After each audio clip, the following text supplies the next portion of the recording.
And hello, I think we are live. So, welcome everybody to King of the Rexy Castle 3.0, where people will be trying to overthrow me and murder me horribly, like they succeeded last time. So, this is actually a sequel to King of the Castle 2.0, where King Umberto I, was horribly overthrown and replaced with King Monarch Nazar of the Berto dynasty. So, we'll get to see if he does any better, or if my dear friends and horrible conspirators will try and end me.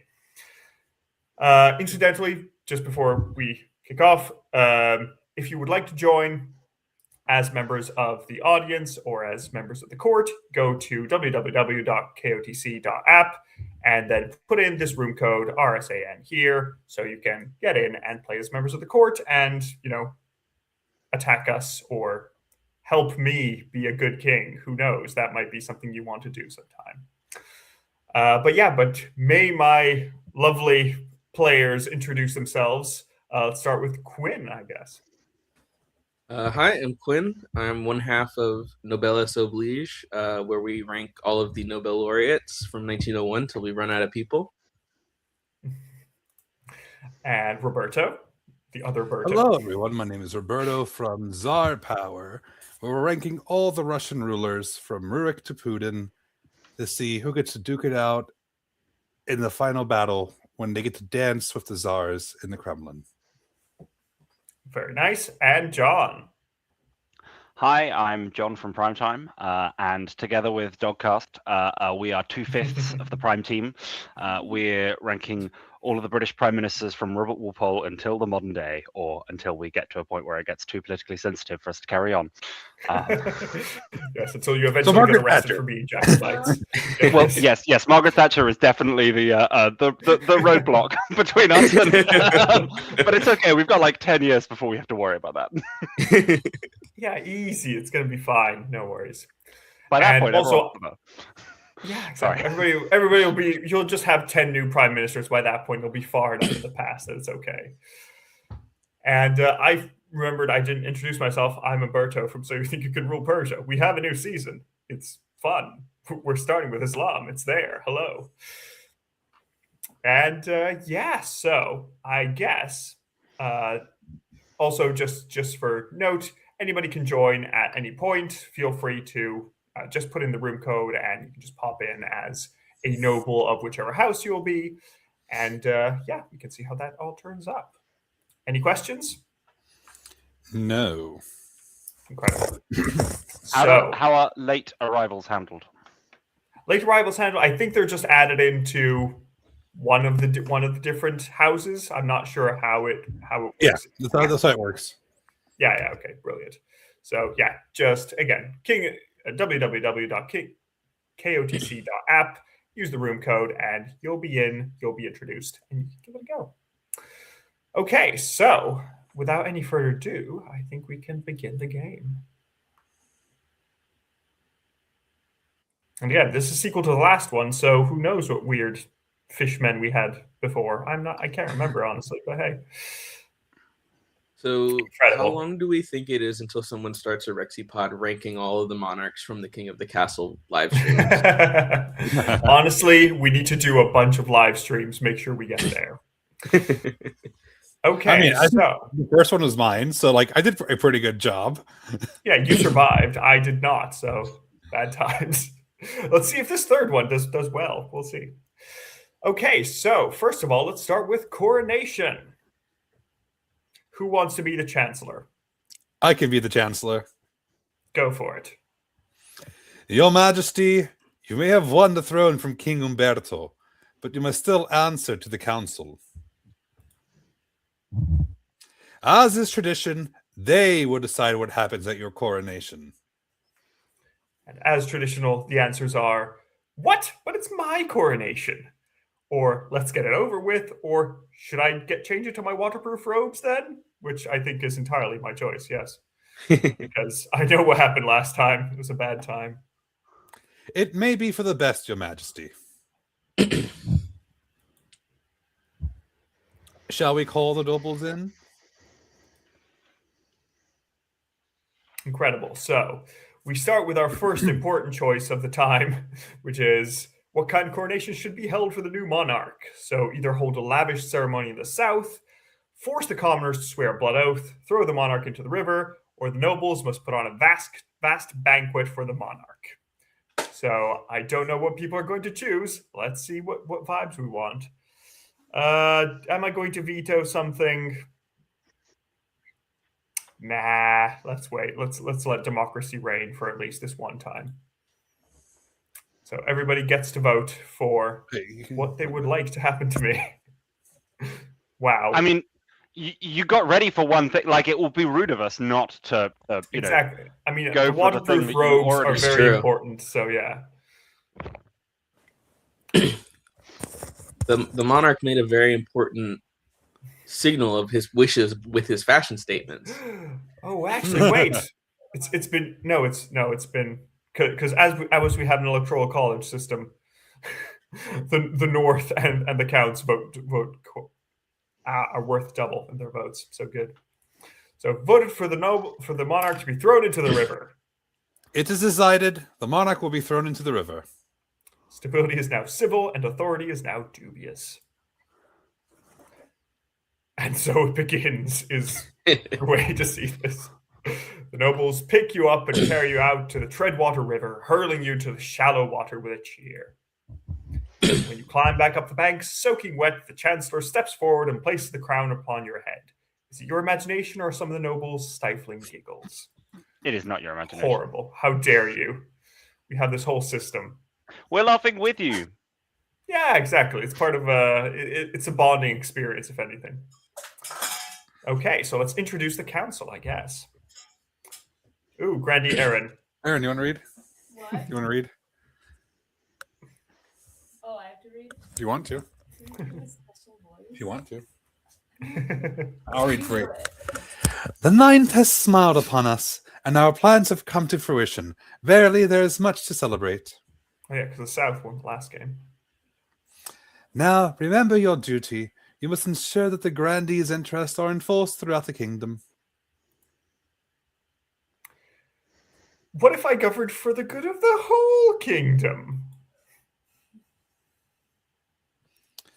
You gave me your word that you would serve our interests. To break that promise would be most dishonorable. Fair. Now, introduce yourself to the rest of the council, but don't forget what I told you today. All right. Let's go with the Counts of the East first, because they're kind of creepy. So let's go with You're that. being snubbed, John. Okay, An so honor to to work out what finally make your acquaintance, Your Majesty. May you escape the doom that befell your predecessor. All right. That's not ominous at all. Thank goodness. Let's introduce ourselves to Chiefs of the Give North. us a Liverpudlian accent, John. I couldn't do Liverpudlian if it hit me in the face. I could probably give you a good luck in the days ahead, Your Greatness. You'll need it dealing with us lot. That's perfect. Incredible. And with that, the introductions are done. I have full confidence in my governing council. The council hall immediately fills with raised voices. Meanwhile, What do you think? Will they be a good little monarch and do as they're told? Too early to tell, but I have a bad feeling. We should have a backup plan, just in case. This is literally the opposite hair colors for us. yes, stunning. Okay, so I need to see how long will I be a puppet for? Let's find out. First, the path to victory. Who's the spy master? I can do it. Go for it. Your Majesty, the history books do not look kindly upon usurpers, unless, of course, they prove themselves worthy of the throne they've stolen. When you die, how do you hope the kingdom will remember you? At all is a good start. What are we doing? How are we doing? Well, as a conqueror, greatest monarch who ever lived, authority isn't great, trade, as a saint, as a parent of the nation, as a peacekeeper. Let's go for peacekeeper. Keeping stability high, that sounds easy. Let's do it. An admirable aim. I suggest over the next few years you focus on improving the kingdom's stability as much as possible. Once you have an heir, I will return to discuss how your ambition is progressing. Good luck, Your Majesty. Great stuff. And so, having introduced myself to the realm, who is now planning to overthrow me once again, we end the season.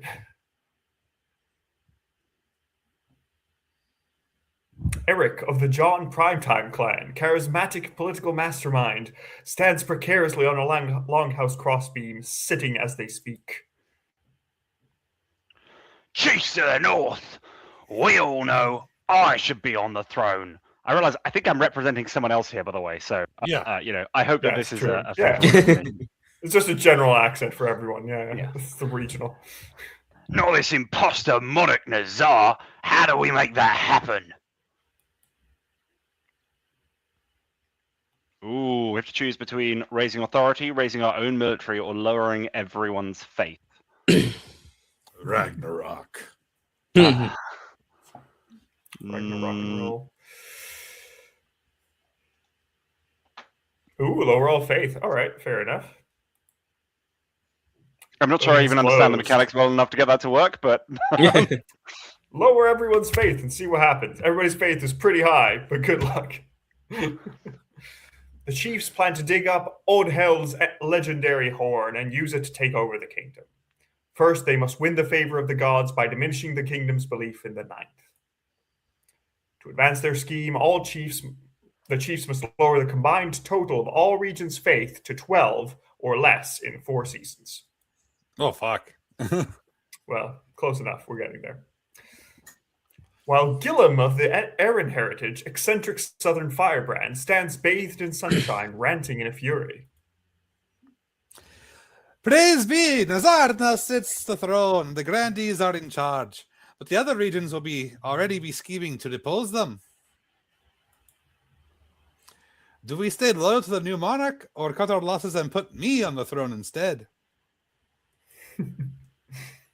Yeah, honestly, you've had one usurpation, but what about second usurpation? Ooh. Aaron, Ooh, you could be loyal to me and help me. That'd be great.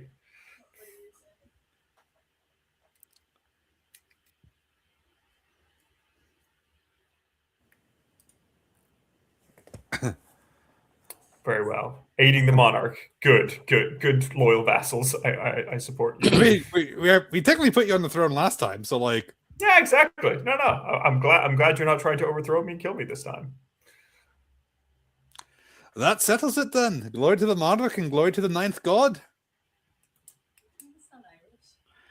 But we can always change our minds. If Nazar ever gets out of line, we can take up arms and get rid of them the old-fashioned way. Through siestas. Way. The Grandee's goal is to aid the monarch by countering the other region's schemes as much as they can. They will then win the game if the monarch produces an heir and completes their ambition. Oh, sweet. Nice. However, if defiance gets too high, they can still change their minds and rise up in rebellion. Good for them.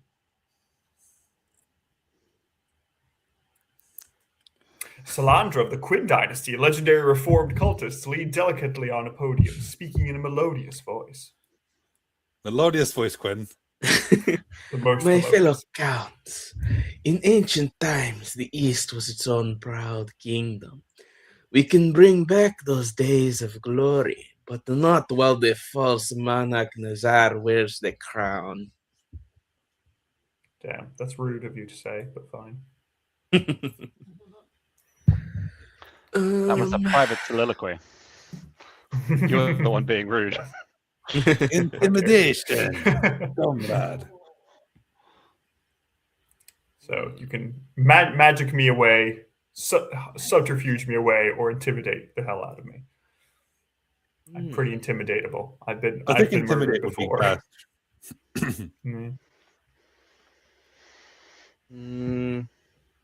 Oh, intimidation, incredible. Wait, isn't your stability your goal, Humberto? The counts plan to hold the monarch hostage in their own palace. First, they must lull the spy master to a false sense of security. Good times. To advance their scheme, the counts must raise stability to 5 or more in 4 seasons. Oh no, that is my plan as well. This is going to interfere. So there's Oh no, raise the hornblowers. king's stability to at least 5. Yeah, exactly. The king is going to agree and be like, yeah, I'm up for being intimidated. Let's go. So the loyalists are doing great. Continue to the laws of the land. The monarch has no heir because it's sad. So the options are, after voting, nobles can change their minds and vote for different opinion.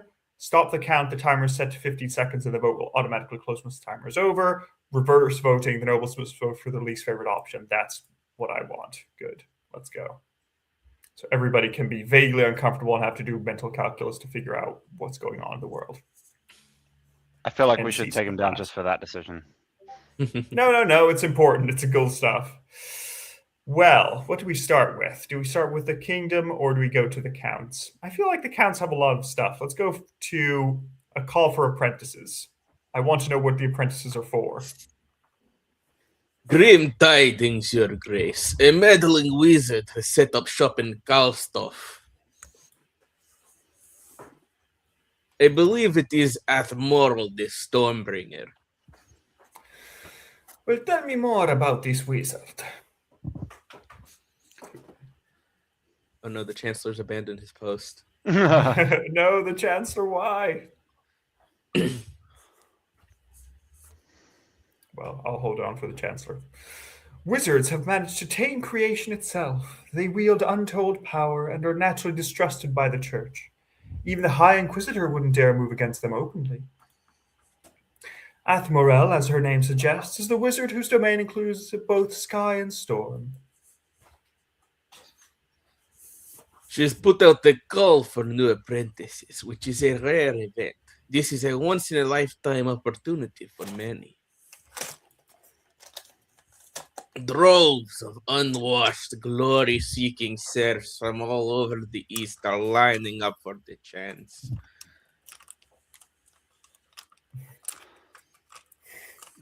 You know, for a moment I was about to go Scottish, but I literally can't remember what a Cockney accent sounds.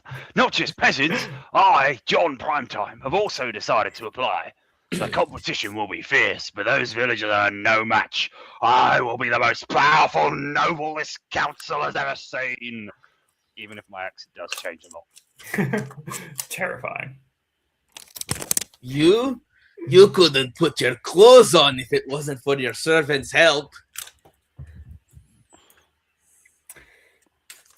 We can't let this go ahead.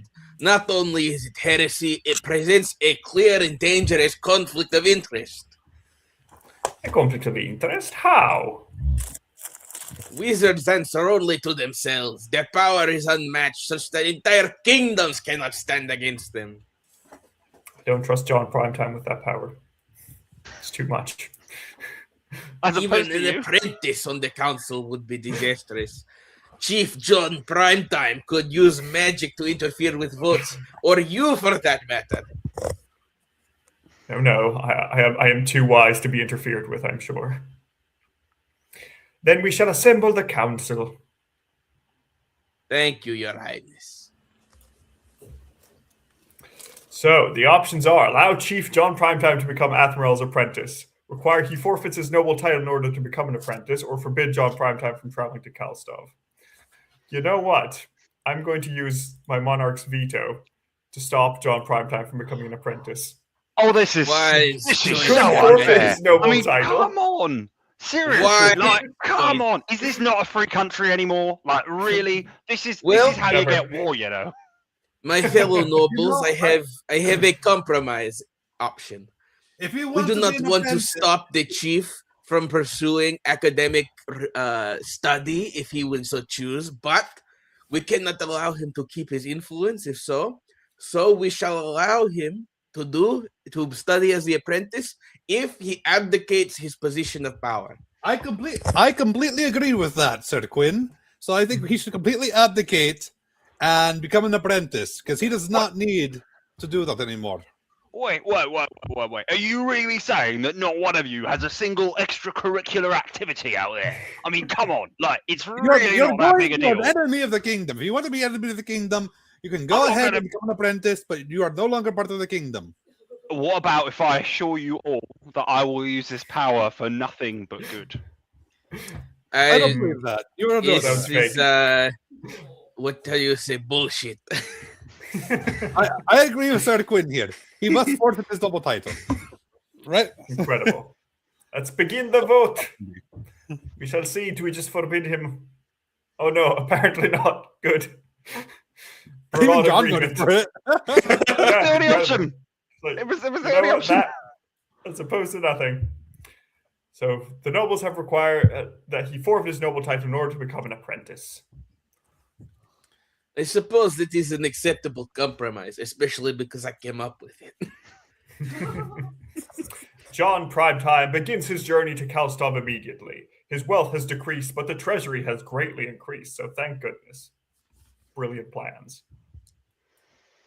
His successor, Chief John Primetime II, inherits his position on the council, but the treasury confiscates the vast majority of his wealth as payment. Incredible. I'm here for It this. says that I've died. Yeah, apparently, he was not a very good apprentice. John, you have a That's very posh risky. British accent for this one. All right. Entirely changed, yes. He was held Admiral's hostage by the presence South. Admiral's presence in Kalstov attracts all sorts of visitors, though the power of her latent magic starts to wilt crops for miles around.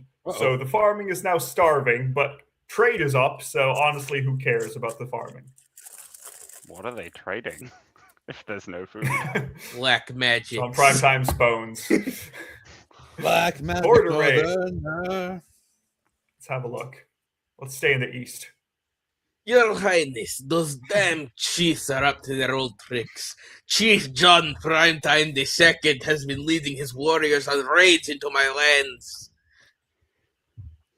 Nobody was hurt, but they shook down my peasants for petty coin and stole cabbages straight from my fields, which is impressive because we're not farming anything. Honestly, there was one cabbage left in the kingdom.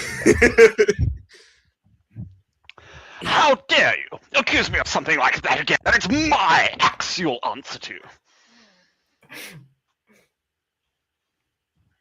Your Greatness, I have no idea what Count Quinn is talking about. Maybe he's had too much wine, eh? Am I Canadian? Was that Yeah. like... You changed, yes. So now the options are: order Chief John Primetime II to compensate Count Quinn for the stolen goods, send the spy master to investigate these claims, or tell Count Quinn to bring proof when making accusations. I will leave this open to the council. The council can vote. Also, incidentally, I've seen a comment. So if you want to join as a voter, as a noble, go to kotc.app and put in the room code RSAN. Just so you know. I But, see well, you there, let's- Sparrow. Exactly. Sparrow Vision. Good stuff. Like Ben, 113, join 2. Yeah. Okay, so yes, let's begin the voting. Let's see. Who do we stand with between John Primetime and Count Quinn? I mean, demand it's not- compensation for my one cabbage. It's not There's about not many who... cabbages left there. Let's vote A. Wait, I just went Russian. It's not about whether or not the accusation is true. It's about whether or not he brought any proof. If you cannot substantiate your accusations, then they may as well be false. All I'm Terrible. saying is your dad came into my kingdom, became a wizard's apprentice, immediately died, and then people from the north are now suddenly stealing my one cabbage. All I'm That saying is sounds that like- it seems that yeah. everyone is ganging up on us, and this is rather unfair. This is the second Well. time in a row that you have voted against the I mean- chiefs of the north. Well, I must yes. be honest. We have a border. The voting has concluded that Chief John Primetime has to compensate Count Quinn for the stolen goods. Also, I have no money, by the way. Yes. No. I be honor bound to pay back what I stole, if I stole anything in the first place.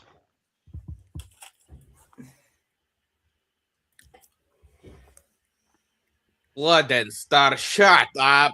The council has spoken. Now here is my bill. It's been itemized with interest.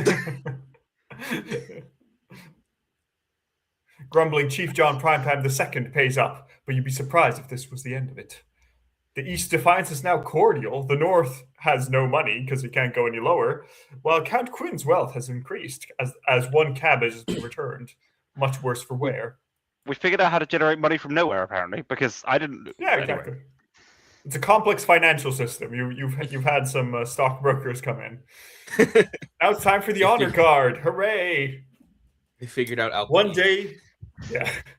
One day you're walking through the palace gardens when you're confronted by an unusual sight. One of your palace watch is standing guard, but instead of a pike, he's holding a mop.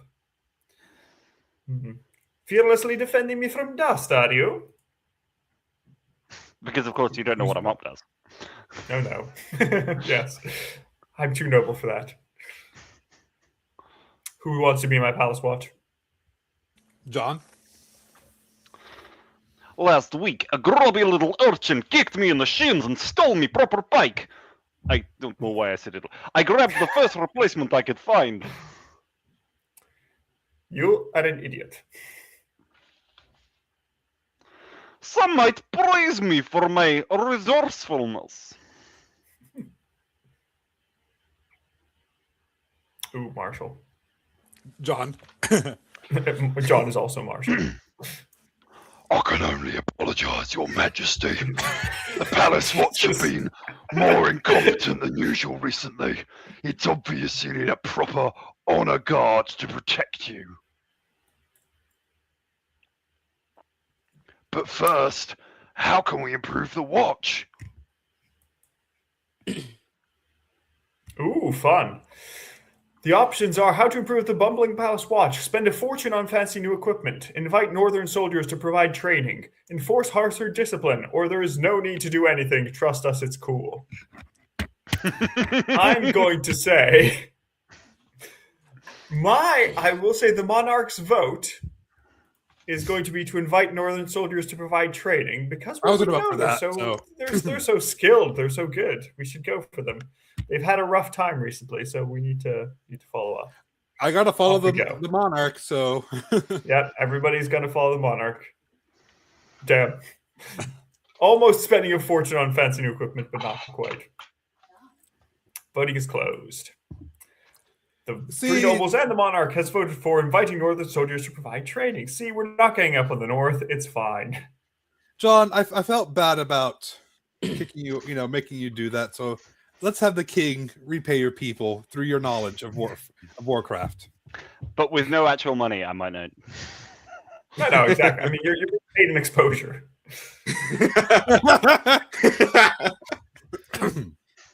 The chiefs are honored that their martial prowess is acknowledged. A squad of hardy northern warriors soon whip your watch into shape. Though by all accounts, some of your watch's incompetence rubs back off on them.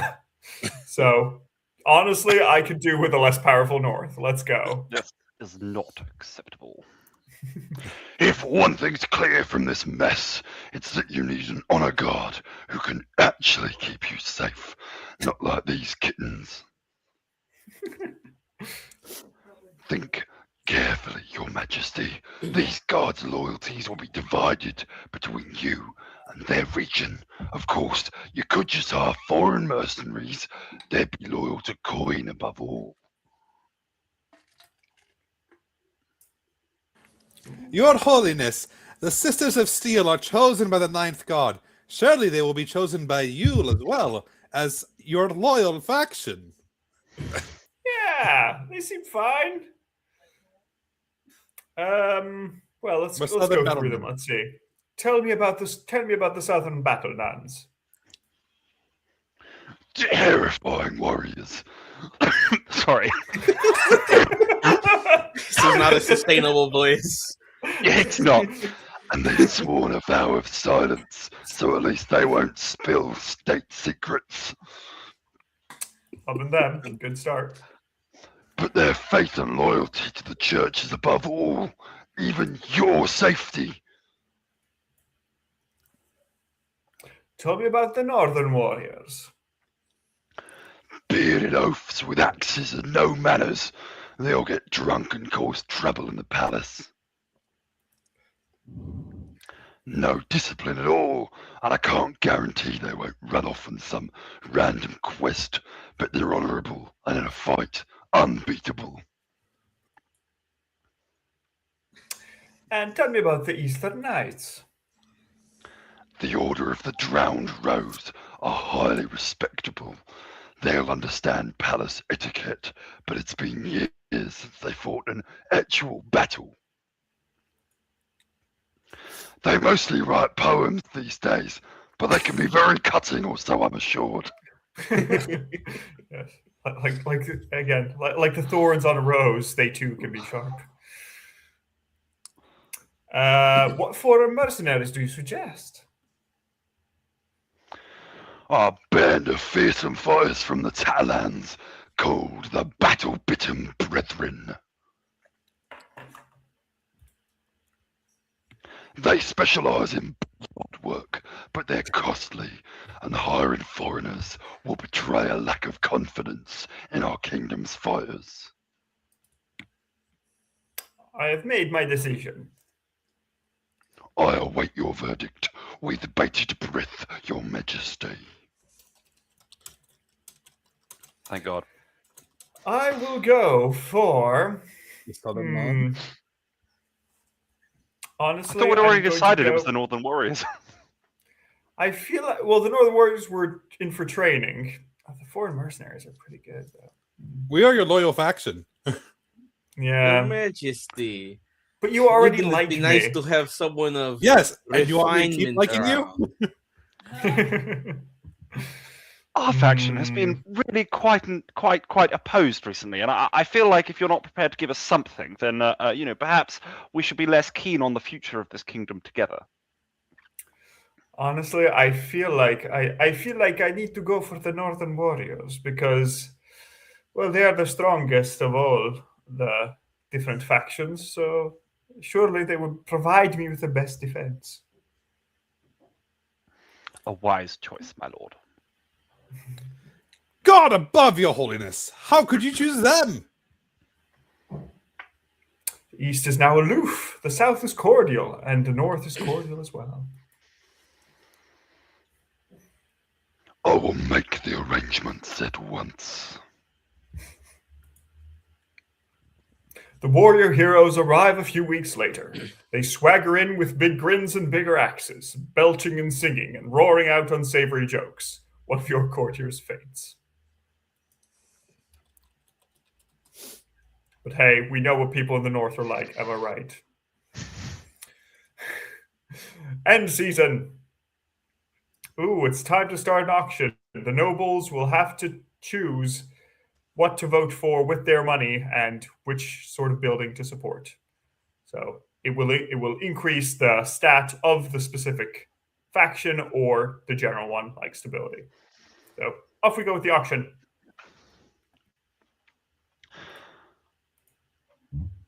I don't have any money, so I can't spend it because you all took it away from me because you're all vile people. I see. All this just because you were trying to learn how to do some sorcery and then immediately died. My esteemed colleagues from think the the south, first I two are say built, we, yes. I say we build cathedrals and libraries for the good of the kingdom. My esteemed colleagues from the east, I think we should build a nice theater so we can have recitations of your poetry on stage, and we can enjoy that together. Well, I just think the faith of the kingdoms could really use some let's bolstering. increase the stability, please. Actually, yes. Oh, I think we won. Ooh, time's up. Buildings funded our theater and the cathedral to decrease authority and increase faith. I'm fine with this. Okay, I'm fine. I did also. I was about to click the library for stability, but That's okay. yeah. Oh, Sorry. shame. I thought the vampires of the east were all like anti-religious and into drinking blood, or is that just what you do on? That's actually just a very harmful stereotype. I'm very proud to call them, friends of the faith. I mean, the first thing that pops out to me here between taxes, spouse, and food riots are the food riots. I want to know what's going on in the East. Please give us food, Your Majesty.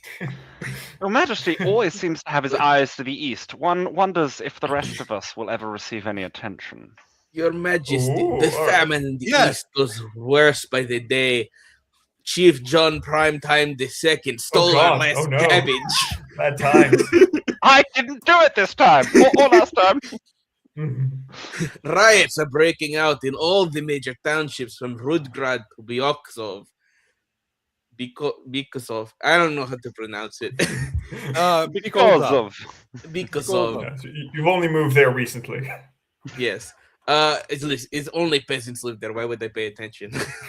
The starving mobs are pillaging bakeries, granaries, and merchant houses. What are we to do? Stability is now teetering. No, not my stability. Oh God, southern farming is too low. Okay, so the options are send in the army to control the riots. The best option, not solving the problem. Option B, import mass amounts of food from Tavolin and Kurth.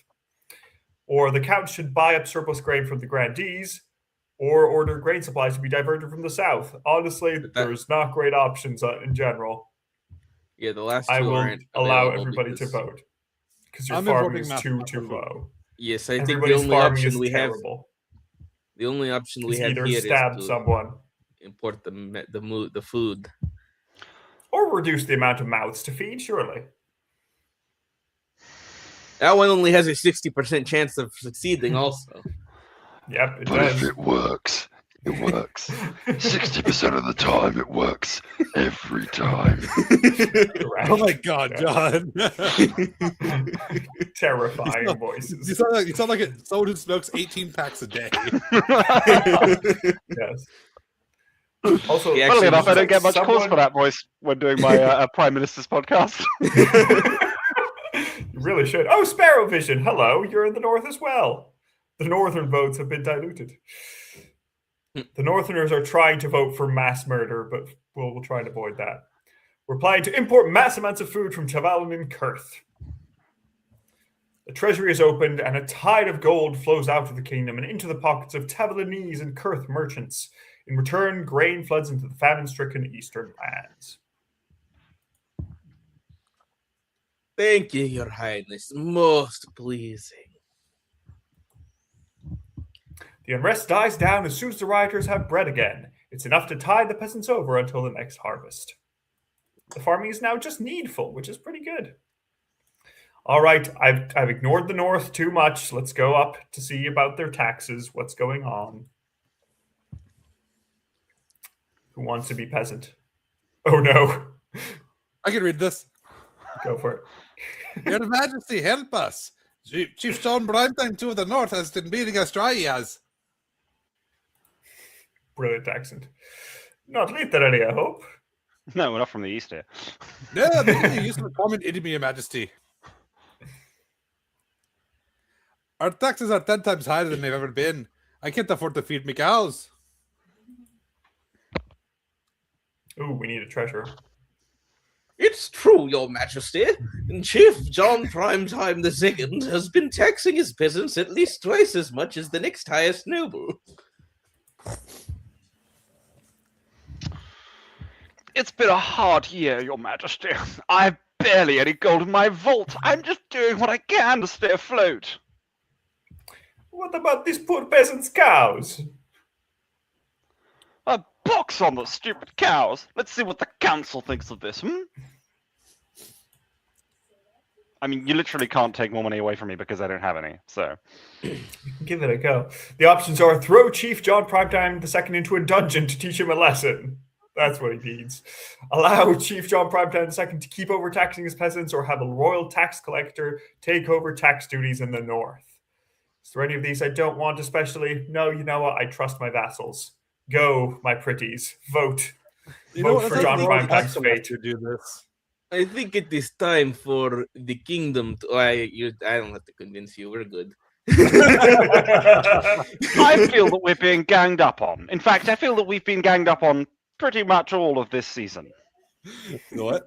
Well, if your peasants can't afford to feed their cows, you're just going to end up in the same situation that we were in. We're doing you a favor. You took the money away from me in the first place, so it's really unfair. Well, for you to then stole insist my that- cabbage. I did no such thing. You had no cabbages to steal in the first place. We've already agreed on that. We had one. The We had official- one cabbage. The official line of the monarchy is to have a royal tax collector take over tax duties in the north. Frankly, we should centralize the government and reduce feudal nobility. Ooh, Chief Sparrowvision. Who wants to speak for Chief Sparrowvision? Chief Sparrowvision, I hope this isn't insulting. By the old gods! Tax collection has been our duty since the days of old! Why should the rest of us be punished because of Chief John Primetime II's mistakes? The royal tax collector proves to be diligent and efficient, but the chiefs are outraged by the implication that they can't be trusted. The treasury is now a lot more full. Some chiefs' wealth has decreased. Not John Primetime's. He doesn't have any money. John Primetime Now the second. The second, of course. The first You better is dead, marry the has spouse even less that- money. I need to marry. Let's go. Let's find a spouse. Your Majesty, it's important you find a spouse sooner rather than later from the south. I'll take the liberty of finding eligible candidates. What is your preference? Men, women, or do you not mind? I do not mind. Anything will do for me, as long as they are nice and provide me with good political connections. Thank you, Your Majesty. I'll send out messengers to the most influential nobles in the kingdom. Let's see what they have to offer. It's an easy enough decision. You're married to the grandees as we agreed before you took the throne, right? Right? Everybody knows that marrying your cousins is the best way to stay in power. That's how we keep such a fetching chin. That's how you get the Okay, that is the Yeah. end of the season at last. We'll find out what's next. Ooh, I get to decide taxes. Hooray. That was it. Grandees discover a cheap method of making dyes, saving 500 wealth. The other nobles gain 200 wealth. Oh, stunning. Great trade bonus. How Thank you, cruel thank do I you. want to be in my taxation? Let's give it a go. Seeing John Primetime with money feels weird.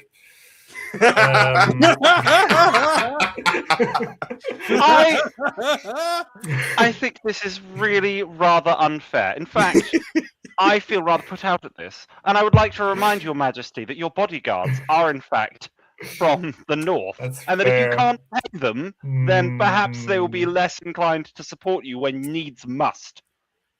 You know what? I'm going to decide that Your we're Majesty, going to give a tax we, break to the Majesty. chiefs while the counts and Your grandees Majesty, give me we are more still money to recovering balance from the a books. famine. That is We are perfectly your fair. vassals, Your Majesty. We are still recovering from a famine caused by Chief John Primetime II when he never- stole our But there's cabbage. nothing worse. We I are your loyal caused no vassals. Why do you thing. punish us so?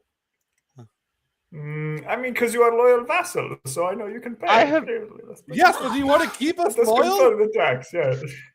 But you must Yes, keep I yes, us have yes. loyal. No, punished it's a all good thing. Oh no. Now, everybody is equally aloof with regards to me. So here we are. Perfect. I am timing. not happy with this. Not at all. Not even a little bit. Well, vote for the next option. Let's start with our wedding bells. Eligible As long as you options. marry someone from the south, we will be happy. Yeah, I have found exactly. 3 potential matches for you. One eligible young candidate from each of the kingdom's 3 regions. Choose wisely. You'll be securing a powerful alliance. Yes, I know. The Chancellor leads you to the Great Hall, where they've arranged 3 portraits on easels. For now, each is covered by a cloth. All right, then, let's see the eligible candidates. They whisk away the cloth from the first portrait.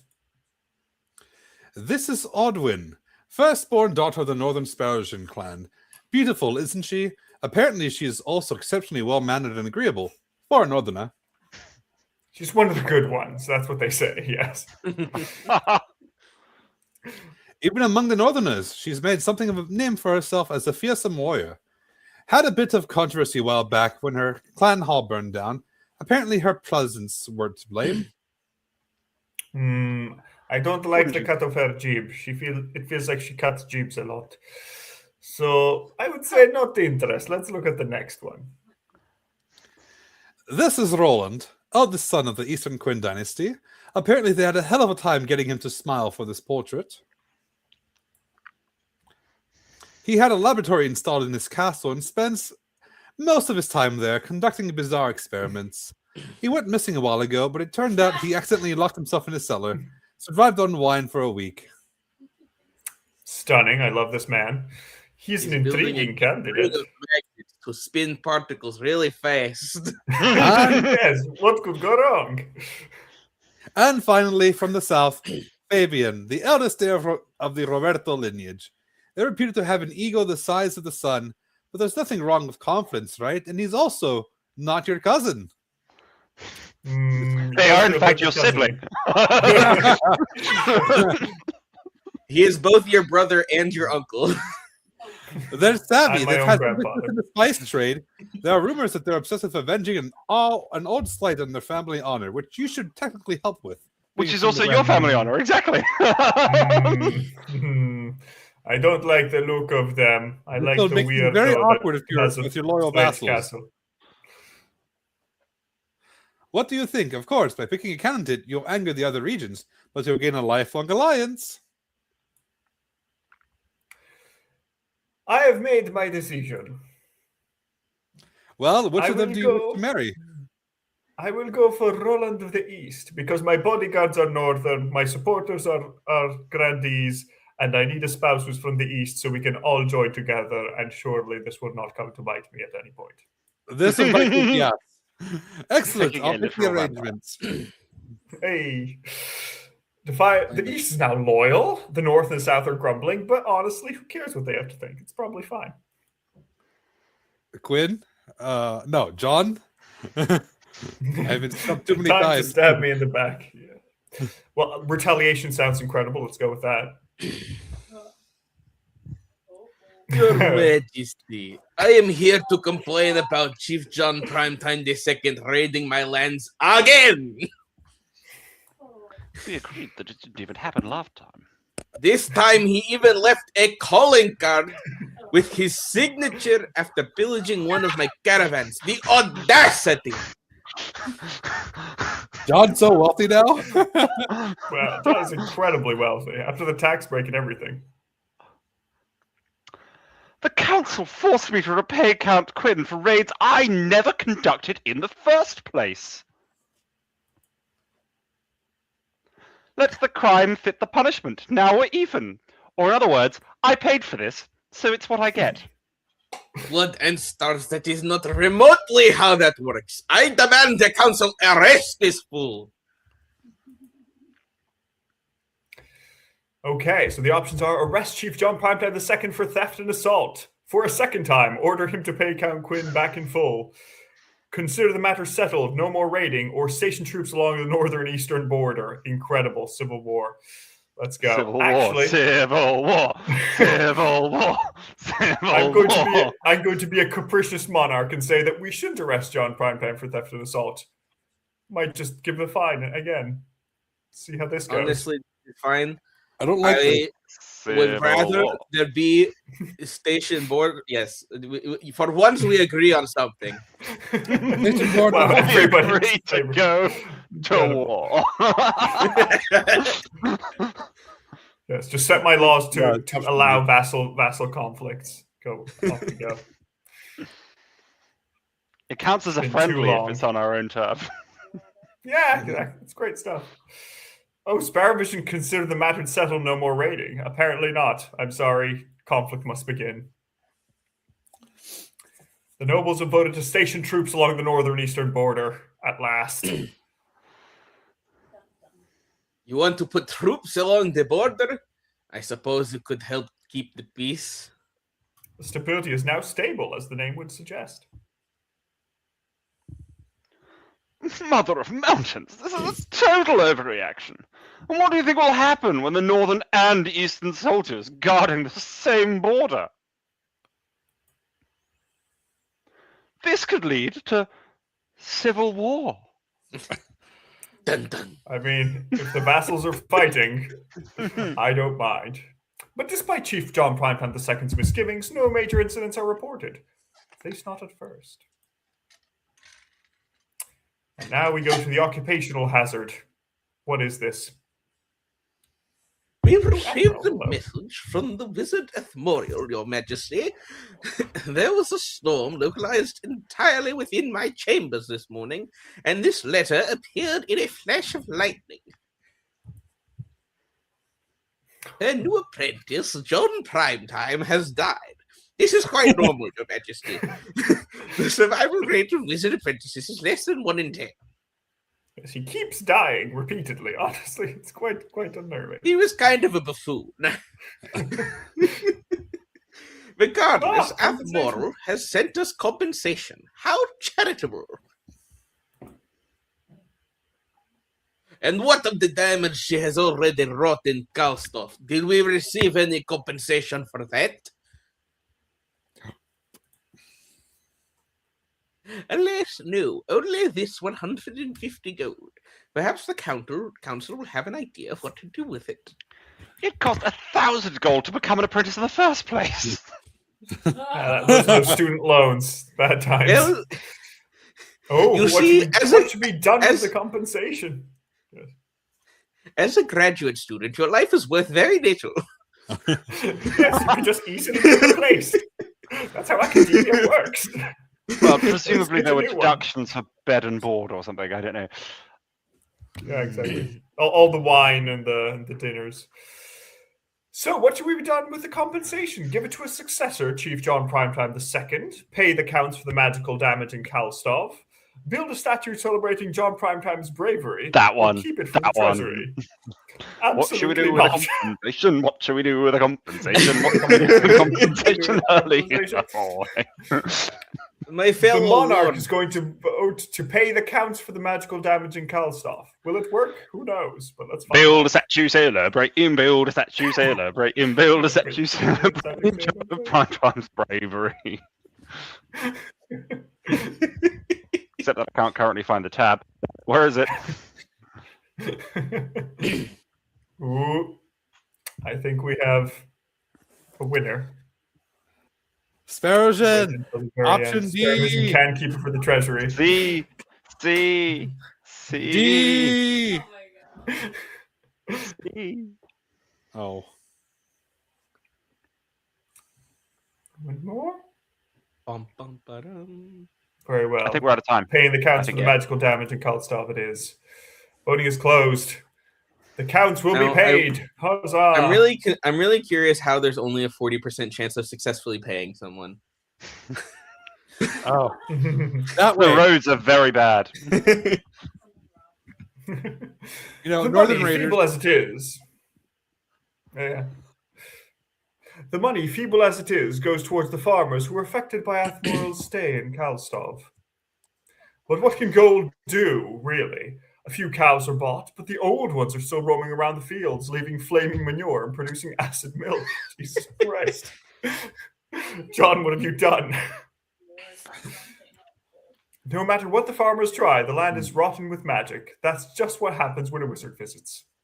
The counts are nothing but insulted by your help. They're cordial now. How dare you? And that is how we end our season. By royal decree, we can tweak the laws. Oh, so we can have stop the count, call for unity, +1 stability if more than 50% of nobles vote for an option, or monarch's iron choice. Ooh. I want to call for unity. I'll remove the monarch's vote. You know what? I'll say that if you vote like I say, we get unity. That'll be good. Oh, finally, we get something. Wedding. Yes. Well, you know what? Let's go with the terrible curse. The South hasn't gotten much. We need them to be supported. Yeah. The South and North get ignored a lot. It's always the South and North get ignored a lot. It's always the East that seems to get the more attention. Well, if you hadn't stolen my last cabbage, maybe we wouldn't have so many problems. If you had more than one cabbage, we wouldn't have had this conversation. Wow. Grandee Erin rushes into the council chamber, breathless and in disarray. By the blood of the dead, you look like you haven't slept for weeks.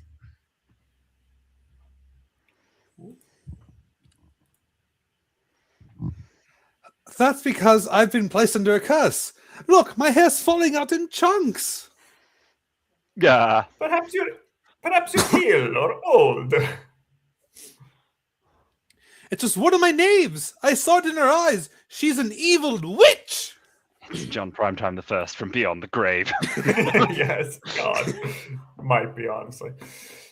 How should we deal with the curse? Should we have the so-called witch tested, send scholars to the southern lands to find an explanation, or have the accursed Erin sent to the east to relax? Let's have the witch tested then. Scholarship is surely the only answer. We should I would learn more say- about it. Let's start a vote. I'm free for it. Give it a go. Ultimately, scholarship is the only way to work out how to use this curse against our enemies. No, everyone knows the way you figure out if it's a witch is you throw them in the river. That's how you found out the king wasn't a witch in the first place. The monarch. at least. Exactly. We've done this already. We're experts.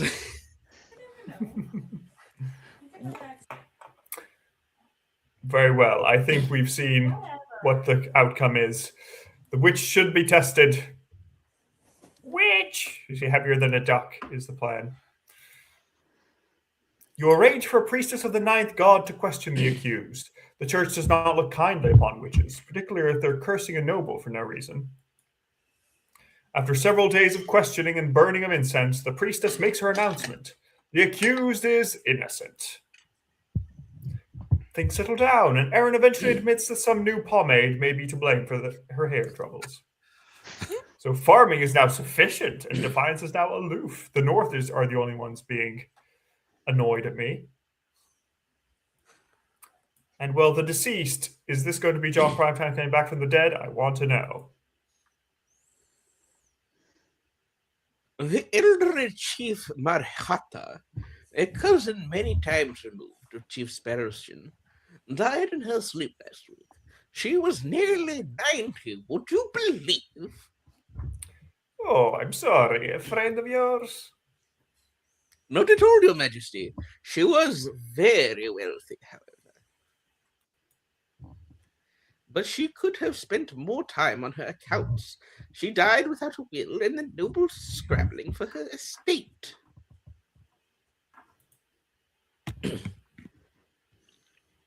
Chief Marhata was my relative. I wrote to her at least once a year. Of course the estate should be mine. My late great-grandfather used to play backgammon with her. He swore she intended to leave it to our family. By the old gods, that's a pitiful claim. So whose claim is legitimate? Give the estate to Chief Sparrowvision, give the estate to Grandee Erin, redistribute the estate among the northern peasants, or claim the estate for the treasury? Well, Your Majesty. I'm going to be a generous ruler and say that, you know what, the treasury does not need this money. You may vote for it and see what you wish. I think we all know what Grandee Erin wants, but ultimately, I think Chief Sparrowshin already has more than enough money after everything that's happened.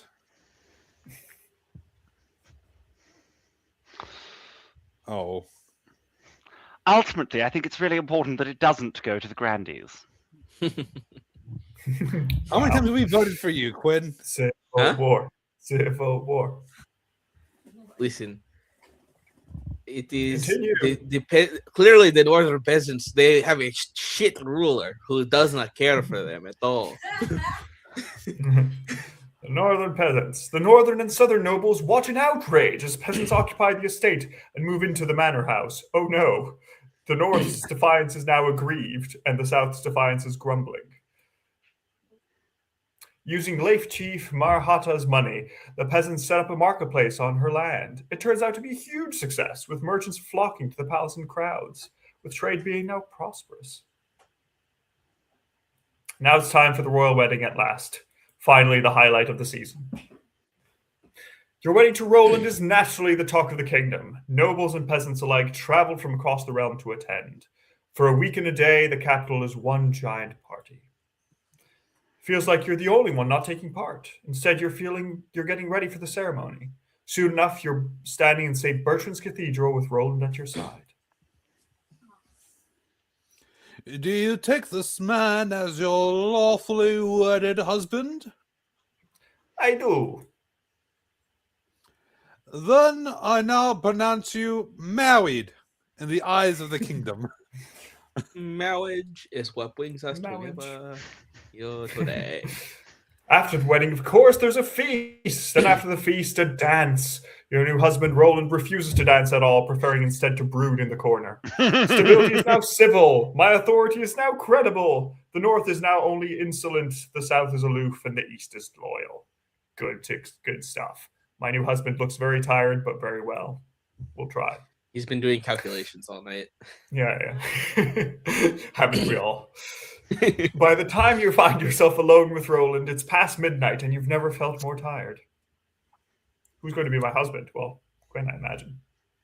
Did you see the 8 crews perched under the church tower as we walked into the cathedral? A dire omen. Come on, cheer up. We just got married. Instead of cheering up, Roland takes one look at you before bursting into tears. Oh. Bad wedding night. I'll never finish my dissertation.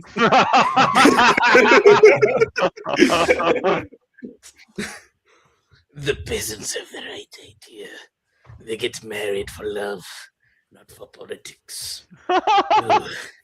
To live this simple life of a commoner.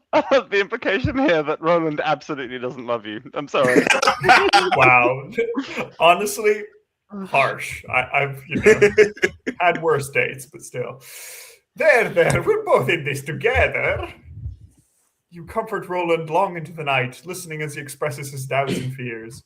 As dawn breaks, he falls asleep on your shoulder, exhausted. Oh, well, that's, there's something there, work out. There may be something there that wasn't there before. Loathing, unadulterated loathing. God. An ancient legend is resurfacing in the north, yet the chiefs can't agree on where. I'm telling you, my aunt's second cousin dug up a horn not long ago that looks just like those carvings. Your aunt's always digging things up. I have it on good authority that the horn is somewhere in my lands. The sagas confirm it. I've told you 1,000 times, John Primetime II doesn't mean horn blower in the old tongue. It means blower of... Enough! If we're to recover the horn, we must earn the god's favour. And while you two bicker, our enemies in the Ninth Church grow stronger. Chiefs aims to lower all regions' combined faith to 12 or less, because apparently they're they've not failing succeeded miserably so at far. that. Yeah. We're doing very badly. Far in the east, Count Quinn is hosting a dinner party in his castle with a few distinguished guests. Our plans are going better than expected. The spy master thinks that all is well in the kingdom, and while the cat's away, the mice shall play. And when the cat returns, it will find the mice have poisoned its kibble. We may be extending... Oh, there we go. The analogy's a little tortured now, but I like the enthusiasm. Our next step is to replace the palace watch with our own agents. Good luck, they're all northern. You can tell them apart. Indeed, the honor guard are incorruptible, but the watch are another story. If the monarch can't pay them, they will look for money elsewhere. Bad times. For the next stage of their scheme, the counts must lower the treasure to 1,500 or less in 2 seasons. What? I don't got anything? Nope, Well, you're planning to stay loyal. You can just rebel or be loyal. Border clash. Let's go to the south. Come on, let's go there. Disquiet in the south. Your Highness, my neighbors accuse me of hoarding wealth. Me! Worse, they're throwing down their tools and burning their belongings, say they want to live an ascetic life and that I should do the same. They want to match their outfits with their decor. No, not aesthetic. Ascetic. They don't want to be pinned down by worldly possessions, but burning them is quite the overreaction. The ringleader of this movement is a philosopher called Ortega. She calls herself a voice for the ninth god, and the peasants hang on her every word. They'll be at my door at any moment. Please help. How should Ortega and her anti-wealth followers be dealt with? Send someone to infiltrate the cult, aggressively break up Ortega's meetings, or fire the troublemakers and hire new servants from the north. Let's infiltrate the cult, everybody. Let's fire the troublemakers. I'm going to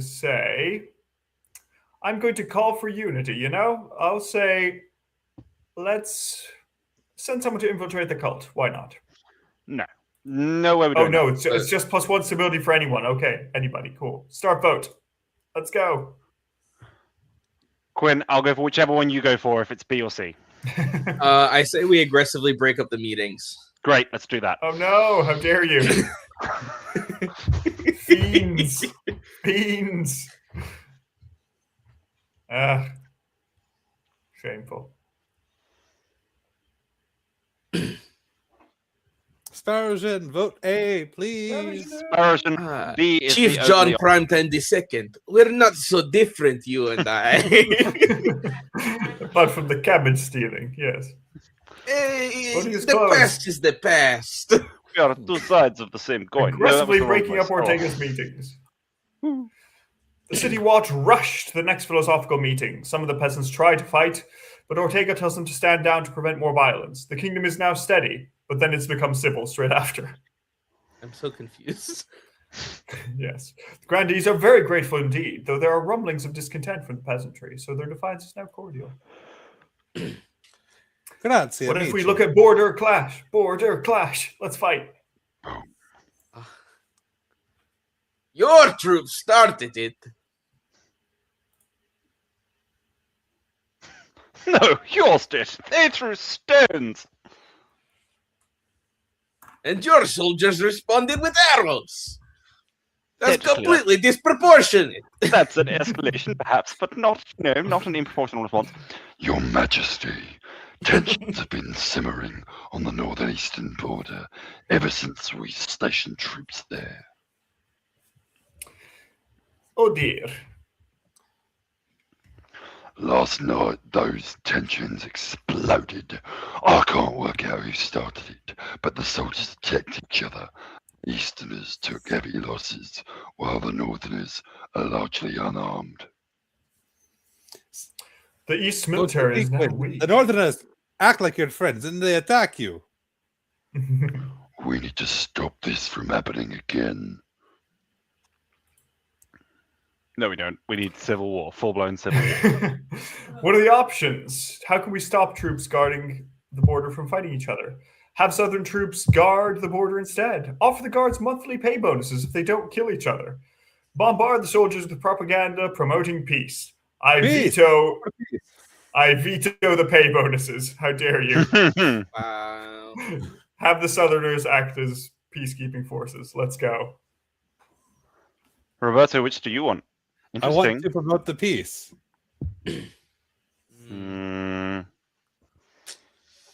I want to leave you guys protecting your own borders. Yeah. But promoting the peace is better. Hey!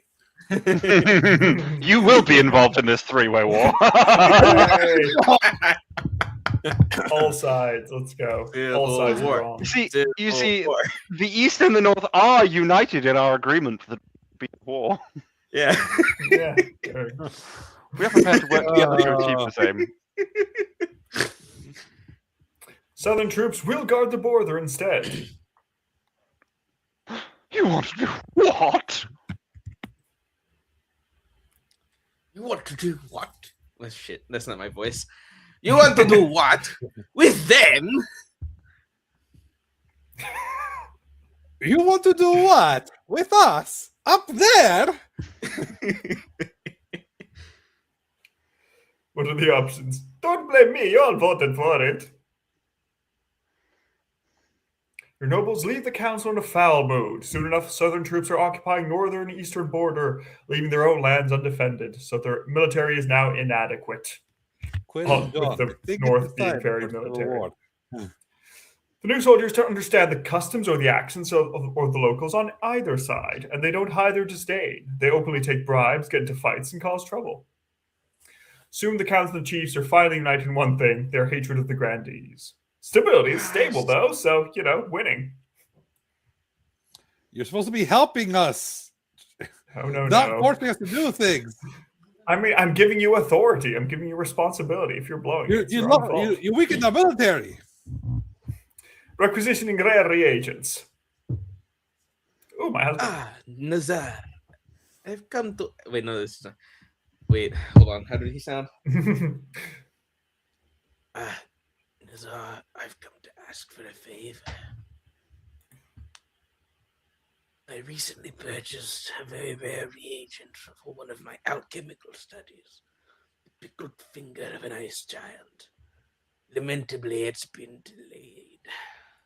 Sorry, how is this any different from the magic that we were potentially trying to build? Right, fine. It's his husband. Because my husband is doing it right. Yeah, exactly. This How is dare you- alchemy. That was wizardry. It's different. Yeah. Just because my son goes to alchemy school doesn't mean he knows wizardry. I was buying it from Chief Spelsion. Your dad is trying to do physics. He's doing chemistry. We all know that chemistry is physics. Yeah, exactly. All right, I'm declaring war on the South. I said it right. Chemistry is part of physics. Oh, yeah, okay. Could you ask them about it? If you have time, of course. I'll look into it, my dear husband, especially since you said you don't love me, so I kind of need to make up for this right now. Because I need an heir.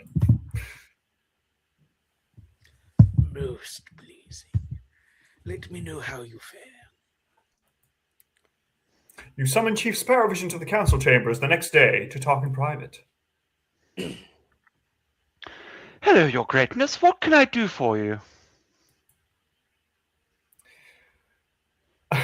I hear you have something for my husband. Unfortunately, I can't give you the giant's finger just yet. Giant's remains are sacred in the north. I had to take this one's finger in secrecy. Your husband paid quite a lot for the privilege.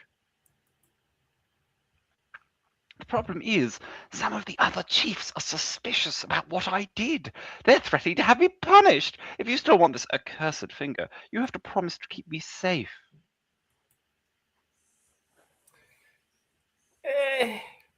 I'll guarantee your protection of the. Let me see. Let me just give me the finger. Punishment. I'm not getting involved. What kind of punishment will you get? It's hard to say, Your Greatness. In the north, retribution for crimes such as these can be harsh. It could be anything from an ice bath to beheading. Well, they've been a little bit. The north is kind of pernickety, so I'll say, just give me the finger, or you'll know the meaning of punishment. I am quite authoritative. Rude. Fine. Better for me just to deny any involvement at this point. You'll receive the giant's finger before week's end. He is most pleased with it. You don't hear anything from Chief Sparrowvision after you go to the meeting. After your meeting, but you're certain nothing good has happened to them. Bad times. Chief Sparrowvision has died. Sparrowvision Oh, 2 no. has joined the council. Oh, and look, this has happened to someone in the north again. Never happens to anyone anywhere Wow. else. They have unusually short lifespans in the north. It's strange. We're much better at staying alive than you. Yeah. Deep in the back rooms of the royal palace, the southern grandees are poring over secret letters and scribbled diagrams. On the wall is a corkboard filled with pins and crisscrossed by colored string. The monarch didn't marry Fabian, but at least he married someone. Now they seem to get on with finding an heir. Indeed, the clock is ticking. The kingdom is stable, and the counts have been suspiciously helpful in that regard. I'm convinced they're trying to make us focus on the chiefs while they plot behind our backs. Then we've got to keep up our efforts. Monarch Nazad isn't going anywhere on our watch. The grandees must continue to aid the monarch by countering the other region's schemes. They will win the game if the monarch produces an heir and completes their ambition. Ooh, start auction. It's time to build new buildings. Let's see, what do we want to make? They're just buildings to decrease everything except the bazaar. Okay, let's put a grand bazaar. I don't have Also, any money, welcome Anna. so- Hello. Oh, my fellow count.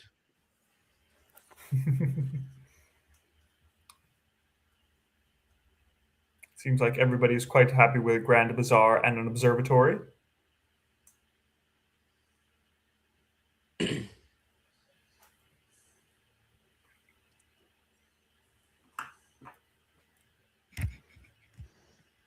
Oh no. Theater. Theater's winning. Why are you decreasing my authority? How dare you? It's my authority. Oh damn, alright. Observatory and a theater.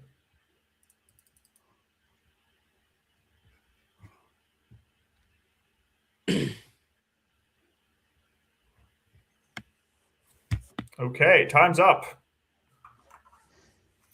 The buildings funded were the Grand Bazaar, mostly funded by Roberto, and the observatory, mostly funded by John Primetime II. End the season at last. Ooh, a cult and stargazing. Let's start with my heir, because I need one. I need one of those. Your marriage to Roland has grown strong and steady, like an old castle wall. Though it all began as a political arrangement, it's blossomed into something like love. That's what a giant's finger will do. Oh my. It's high time you thought about an heir. Congratulations are in order. The royal wedding was a magnificent affair. But something's still missing. You need an heir. You need someone young whose loyalty is assured. A child of your own would do the trick, even if they're a bastard. Or the youngest of your many cousins, presumably from the south. My husband and I will have a child together. Ah, the traditional method. No one will object to that. I'll arrange for you to take a month off from ruling so you can, get down to business. To defeat the Huns, if you know what I mean. Incredible. Right, let's see what And my then threat. we have, let's go with a cult. Cult is good. Cult. Dreadful tidings, Your Majesty! It's a disaster! Ortega's followers are in a frenzy! They stole my manor and took it over. I barely escaped. They say Ortega's bringing the sick there to be healed by her powers, if she doesn't burn the place down first. How dare she heal the sick? That's repulsive. How can the council not help the grandees possible. protect themselves? Pay the chiefs to shelter Grandee Roberto, send in southern troops to clear out these vandals, Ortega's peasants secure the estate and let them keep it, or have Ortega assassinated. I'm going to veto the assassination because we Coward. We have a coward king. have fun Well, and possibly go I for the think commune. that it is about time that our friends in the north are paid some stuff. I say that, and they have the expertise to protect the grandee. Oh wow! Okay, damn. We agree with this. Thank you, chiefs. Thank you. Chiefs are going to pay Grande Roberto. What do you mean? The Chiefs have enough money from the raiding. A unanimous vote for paying the Chiefs to shelter Roberto. Grande Roberto uproots himself and what remains of his belongings to the north. The Chiefs, eager for cash subsidies, welcome him happily. The north is now just simply insolent. Some chiefs' wealth has increased, and our treasury is low enough that it's dangerous. But the grandees grumble that their monarch lacked the strength to avenge one of their own. The authority is now dubious, and defiance is grumbling in the south. Meanwhile, Ortega's popularity continues to soar. So Maybe if what we you get joined for ignoring our forces. problems, Umberto. Yeah. Stargazing, it'll be good. This simply can't go on, Your Majesty. These archboffins think they know everything, but they know nothing of the Ninth God's wrath. Ooh, scholar. Please, Your Majesty, we have found a perfect site for an observatory high in the southern hills, but it's on Grande Roberto's land, and he refuses to let us build there. Such things are heresy. The stars are just as big and close as the Ninth God intended. Who put you up to this idea? I bet it's one of those counts, like Anna. Should the scholars be allowed to build an observatory on Roberto's lands, construct it, find a different site for the observatory, forbid the construction of the observatory, or forbid construction and investigate the scholars' funding? Honestly, go for it. Getting their funding from. We must do this for science, my friends. For science! Science Hail is what science. it's all about. She's blinded me with science. Wow. Deep cut. I've been betrayed by one of my own. Construction. Yes. Alas. Continue. And there I thought the appeal of for science would work on this crowd, but apparently Yeah, not. no, sadly. Apparently we got a bunch of flat earthers around here. Yeah. Honestly, if we want to know what the Earth was shaped like, we would have had a model at home. A thorough investigation of quickly unearths the truth. The scholar's patron is none other than Countess Anna. What? Hold on a moment. This was never a secret to begin with. All my accounts are public. Roberto is just paranoid of a conspiracy. This observatory could advance our knowledge of the stars by hundreds of years. It is a crime to fund the sciences now. Oh, God. Count to the east. Obviously for science. For science! But the Honestly, religious you're right. We should allow the observatory to go ahead after all. Oh, no. Construction goes ahead despite Grande Roberto's misgivings, which are soon validated. Defiance is now loyal, but in the east, but insolent in the south. Oh no. A gang of local peasants, emboldened by religious zeal, storm the observatory and burn it down before it's even finished. The south's faith is now devout, but its stability is teetering. Roberto's inability to find the perpetrators is very convenient, but you can't prove anything. The wretch, how dare he? End the season. Helping us out, cousin. In the darkest depths of an eastern forest, Count Quinn has gathered his fellow plotters around a mossy stone obelisk. Luck is with us, my friend. The palace watch are in our pocket. They took our money gladly. The kingdom can barely afford to pay them a living wage. This is certainly not resonant with anything in real life. Music to my ears. Soon the throne will be ours. Indeed it will. But now we must plan our next steps. What do they do? Kill the monarch and place their own claimant on the throne, or control the monarch with the threat of assassination? I would rather be controlled than murdered, so go for that. Oh, no. Oh, no. Even a split vote.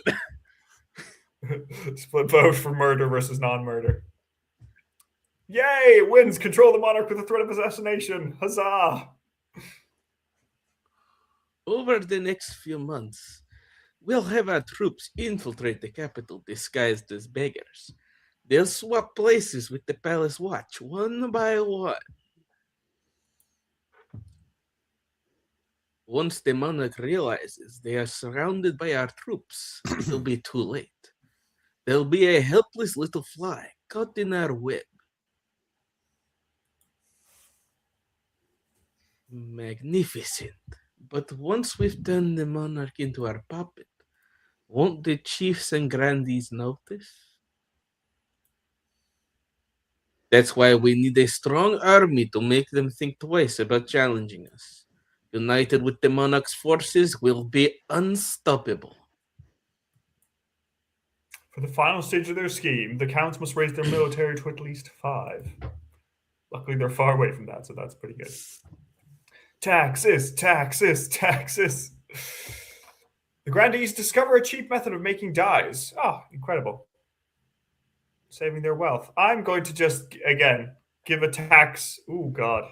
They have the most money. What are you doing? We don't have any money for you to take from us. You have enough money. Surely you have some. Do the counts. That's not much money, is it? I'm going to say, you know what? Let's go with just a common tax for the North. Tax breaks for the grandees because they did put me in power, and the counts could just pay a little extra. Let's go. Thank you. I am not entirely happy with this, but I'll not grumble too much. Yeah, you didn't pay taxes. Go on. What are the options? Oh, the cult spreads. Yes, I want to know more about this.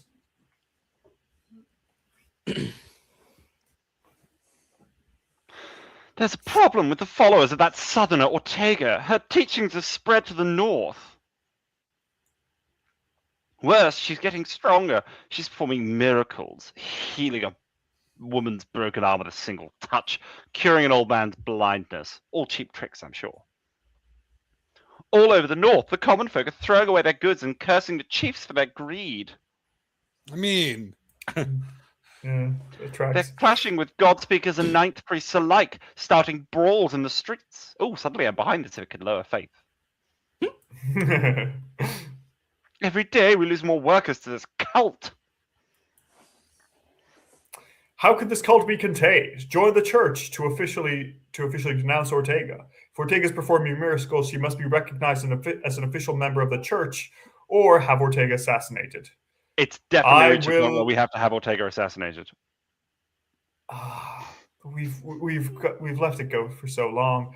I'm going to say call for unity. Let's see if more than 50% of nobles vote for one opinion, we get more authority. Murder. Roberto, how are you feeling about this? I see. That answers that question. Well, I was gonna see if we could figure out a way to game the vote so that we don't get more authority to the king, but stability. It's too late. I mean, I would like to have it assassinated. Yeah, I was just out of my own house. I live in the north now. I was just gonna see if we could split the vote so that we still get her assassinated, but don't have 50% of people vote for the same option. This is not going to work, but hey, a little money in the right place sweeps your problems clean away. Stability is now stable. Authority is now credible. And the treasury is now devastatingly low. I'll need to raise taxes next time. For now. Let's go with a wild beast attacking in the north. Your Highness, I bring ill tidings from the north. Wildlife has gone berserk in rural areas. They're attacking villages and travelers all across the region. Beast, you say? Can't you deal with them yourself? These are not mere beasts, Your Majesty. They are great hulking creatures, clearly twisted by magic. Some say they walk and talk like people. The northern warriors are afraid. They say the creatures are a dark omen, a sign of the end.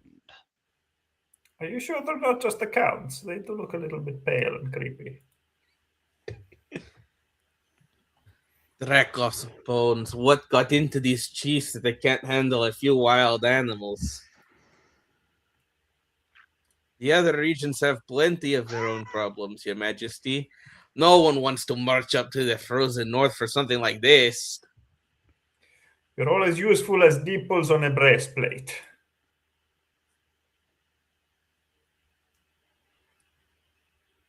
Who did the Archbishop for Point the of wedding? order, Your Highness. Though the Jurta's presence in the north is minimal, we could provide shelter for those who need it.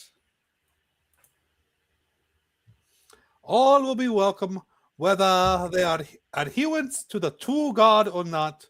It's the least we can do. God. Or, if you can afford it, send a detachment of mercenaries who aren't afraid of a few wild bears. That should put an end to this crisis. What can the Crown do to help counteract the wild beast attacks in the north? Tell Northerners that they must fend for themselves, or instruct the Northerners to seek refuge in the Ninth God's churches? I will... Yeah, we don't have enough money to hire mercenaries, so we might as well.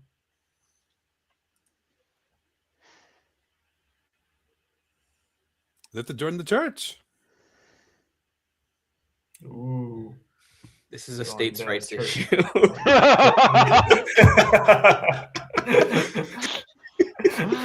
Dark. Tense.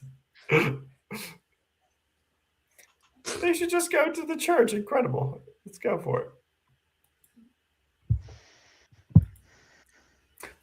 The Northerners should seek refuge in the Ninth God's churches, and honestly, that's all they can do. The Archbishop instructs all churches across the north to open their doors to refugees fleeing the attacks. They are more than glad for the assistance, although their farming is now barren.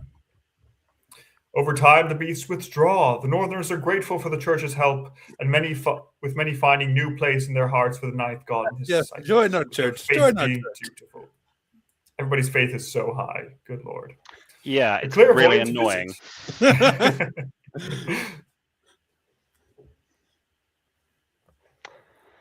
Your Greatness, Your Majesty, Chief Sparrowsian II has been having prophetic dreams. It is true, I can part the veil betwixt now and some ways off. Right, give me a prophecy then. I look to the future, and it speaks through me, no more, no less. For instance, Countess Anna should be aware of birds for the next season. And I saw a vision of Count Quinn's body floating away on the dark water. What? Blood and stars. Please, Highness, have them foretell the future for the Council. We could gain insight into great mysteries. What should be done with the omniscient fortune teller? All right, just this once, begin the visions, or throw the charlatan into the dungeon, or make Chief Sparrowvision II an official council advisor. Ooh. I'm going to say... I'm going to veto the dungeon choice. I believe this talk of visions. I think we should just let them, this one time have the visions. Because I don't trust, she's just wanting to have her visions every once in a while. That's fine, but we shouldn't make them an advisor because of that. You know what? Let her have your silly advisor-ness. We'll show how much of a charlatan she really is. Oh, Sparrowvision's back. Hey. No, Yeah. Sparrowvision's back. All right, I guess the king gets to choose. Surprise! Stunning. A surprise entry at the end. No! Do I? Come on! Yes! I mean, I No, don't. no, do I have no, an no. author- Be an official council advisor. We get the Oh, vision. fine, Come on, official come on, council come on. advisor it is. I want visions forever. Wonderful news, Your Majesty. I'm certain they will not disappoint. Sure enough, Chief Sparrowvision II has a canny sense of what's best for the North. Defiance is grumbling, trade is now wealthy, and farming is now wild meager. But the other nobles start to mutter the seeing the unseen is no more than a disguise for giving out special treatment. Yeah, we're not happy. Can the monarch really be trusted with the shot and constantly whispering in their ear? How do you not work for the support of the people who are loyal to you? Hey, I know they're loyal, know what they can take. The grandees are gathered in the empty council hall late at night. A new report from one of their spies has just come in. By the 9th, the counts are planning to threaten the monarch by putting Salandra in their place. They've wormed their way into the palace under our very noses. Is it too late to stop them? We have to be extra vigilant. I wouldn't be surprised if the counts already have the palace watch in their pocket. The monarch still has yet to produce an heir. I'm trying. Perhaps it's worth changing tack. If it's too late for Monarch Nazard, we might want to get out while we can.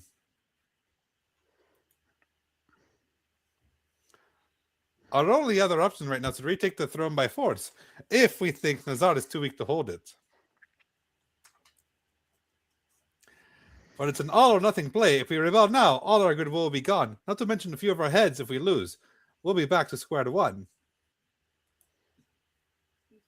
Oh, the options are support the monarch by diverting some extra tax from southern peasants, support the monarch with a propaganda campaign, support the monarch by donating food in their name, or stoke the fires and invent a reason to get angry at the monarch. Let's donate food in their name, because we win if they get higher stability. Incredible. Thank you. Very kind. I'm still mad at you. But hey, if Praise it works. be. This should be Nazard. This should help Nazard to keep a good grip on the peasantry. But we can't do it all for them. You have to give us kicks every once in a while. I give you tax, but no, I didn't give you tax. I give the North tax. Anyway, it's fine. The grandees must continue to aid the monarch by countering the other region's schemes. They will win the game if the monarch produces an heir and completes their ambition. Also, Sparrow Vision, I'm sorry, I think one of you died being eaten by monsters at some point. But it's okay because the new one has prophetic visions. Yeah, it's great. The monarch marks their preferred. Honestly, I'm going to adopt the monarch's vote instead of reverse voting because I haven't used it once. So let's change it. Bankruptcy looms? No. Oh, new gods. Let's see that. Oh, You're welcome. Right. Your greatness, I've come to thank you in the 9th church, oh damn it, for your kindness during the so-called season of claws. Never thought I'd say it, but I'm glad for that help. The creature's attacks have ceased. I can only imagine why, but I thank the gods for it, both the old and the new. There is no need to thank us. Once the chief bows his head to leave, your archbishop is quick to lean over to you. Your Majesty, we are presented with a golden opportunity to expand the church's influence. We should capitalize on this goodwill immediately. So, what will the kingdom do to capitalize on the North's newfound faith in the 9th god? Send missionaries to the furthest reaches of the North, or leave the Northerners to their pagan ways? We should. I will call for unity, and let's see what happens. More missionaries! What happened to religious freedom, Brandy Roberto? I don't know. It's important for federal powers to be there.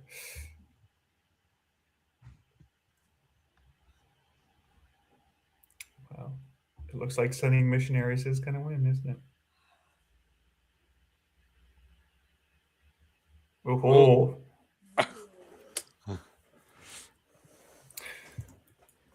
Well, we will send missionaries to the furthest reaches of the North and convert these heathenist barbarians. I mean, these generous friends of ours. The chiefs are predictably angered by our brazenness. Still, your recent aid goes a long way in smoothing over any disagreements. Stability is now steady, and defiance is simply insolent. The missionaries yield mixed results as the months pass. Some are successful turning the northern peasantry towards the 9th god, while others find themselves chased out with only the clothes on their backs. The North's faith is now devout.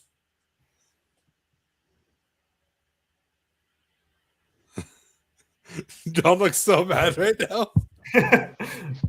Roberto. Oh, it could have been much worse, Your Highness. At least not when it was much to life to be some Schwab goddess or the like. The Counts of the East need to have a little council and get on the same page. I mean, honest from it's the editor for my podcast, so Let's go for bankruptcy looming. I don't like the vibe. The treasury is almost empty, Your Highness. oh, assassinating Ortega. Where the hell? Where did it all go? I couldn't possibly say, Your Majesty. Perhaps you have been spending a little too freely. I just spent for one hitman. One hitman is not enough. Apart from raising taxes, we have precious few options. You could get a bank loan, or sell off the crown jewels, God forbid. Or perhaps crack open some of your predecessors' tombs. Most were buried with piles of gold, or so I've heard. Ooh, free money. I own the Royal Mint, don't I? Make more coins. Like to crack open some tombs. Take out the possibly gold go from wrong the there. gold bank.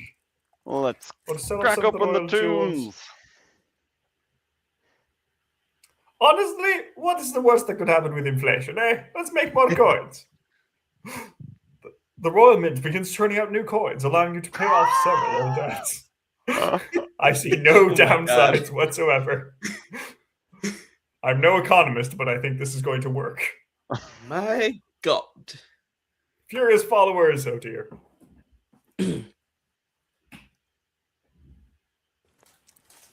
Your Highness, that troublesome philosopher Ortega is gone, but that followers are marching on our estates demanding justice. It's the same in the north. They're making her into a martyr. Maybe that's because she was martyred. We're How fine. should Ortega's former followers be dealt with? Send the royal army to put a stop to this. Ask the church to preach forgiveness on all sides. Or pay the grandees to give amnesty to Ortega's former followers. That's one way I to spend all will- the money that you just printed. Yes. I will veto sending the royal army. The rest of you Aw. may fight it out. It's In that either case- forgiveness or amnesty. One of I'm the gonna two. go with the It's got to church be on this paying one. the grandees. The grandees, who, by the way, I think have the most votes here because Anna seems to always follow the grandees' votes, and they vote for the blog. Well, she is my editor. There's a spy in our midst. Rigged, I tell Terrible you. times. Rigged. This whole competition is. I just Very texted her well. saying she can do what she wants, but she's like, nah, it's fine. You issue a proclamation inviting Ortega's followers to enjoy bonus cash and comforts, no question asked. The treasury is still pretty full because printing money is foolproof. Stability is now united, defiance is now grumbling, and Granny's Roberto's wealth has increased. So good for him. It's not long before the followers realize that worldly possessions are actually pretty useful, and Ortega's name fades into obscurity. End the season.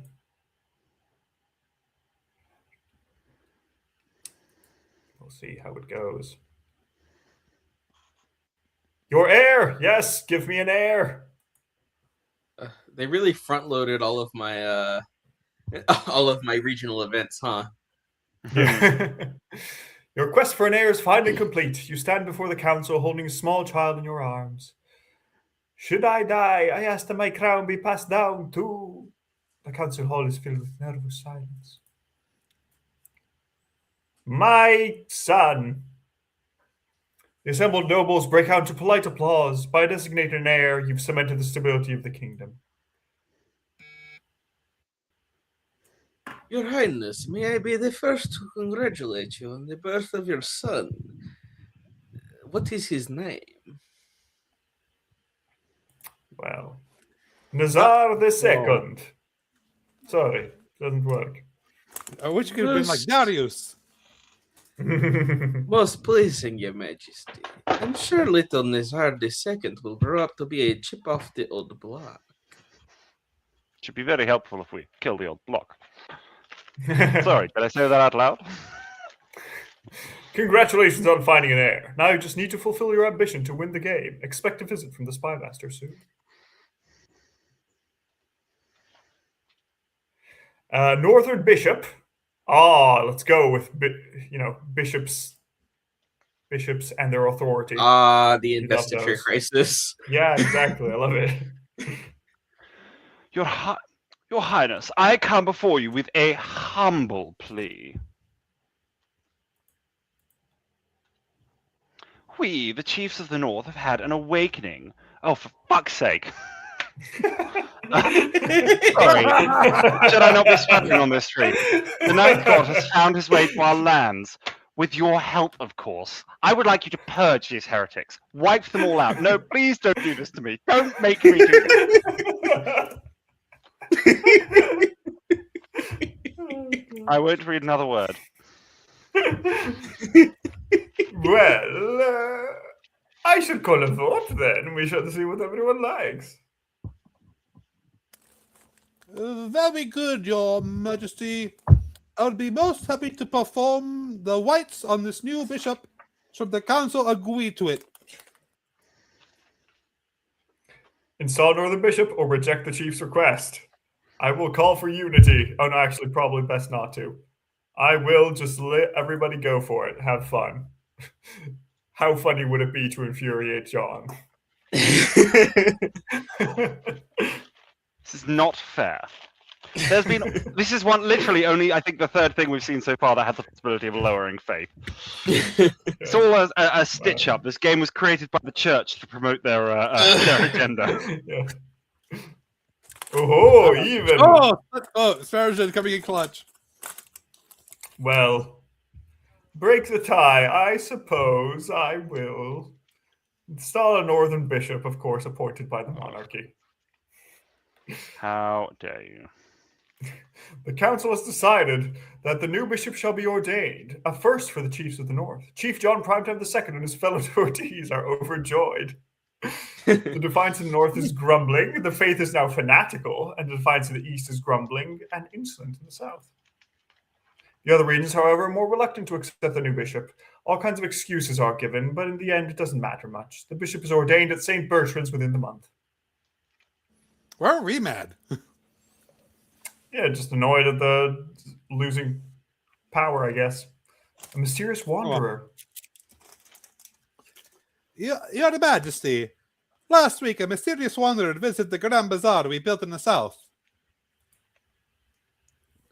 She claimed to be from the distant cloaked city of Sarakan, and she said she had a number of magical artifacts for sale, but wizard law forbids the unlicensed trade of magical items. I thought the cloaked city was a myth. The wizard city of Sarakan in far off Valamir is the subject of many legends, but that doesn't mean it's a myth. Io sono Italiano. I humbly request the council grant our Grand Bazaar a license that the South may benefit from this wanderer's magic. Should the Grand Bazaar of the South be granted a license to buy magic items from this mysterious wanderer? Granted a magical license. Invite the wanderer for direct audience with the monarch. Or refuse to grant a license and send the mysterious wanderer away. But if I bring in magic, we all get magic. I'm going to vote for an audience with the monarch himself. Let's see. Themselves. I also believe this is the right way, my king.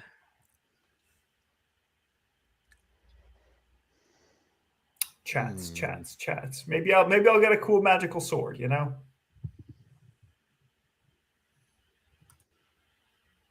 Ooh.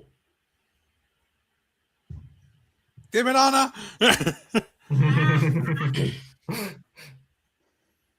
Well, you know. Oh, Sergeant! Oh. I was just in there at the end. Invite the wanderer for direct audience with the monarch. Huzzah. A few days later, the mysterious wanderer from Sarakan appears at court. She bows low, her jewelry clinking and clattering. Behind her, a wizened troll carries her goods. I am honored. Oh.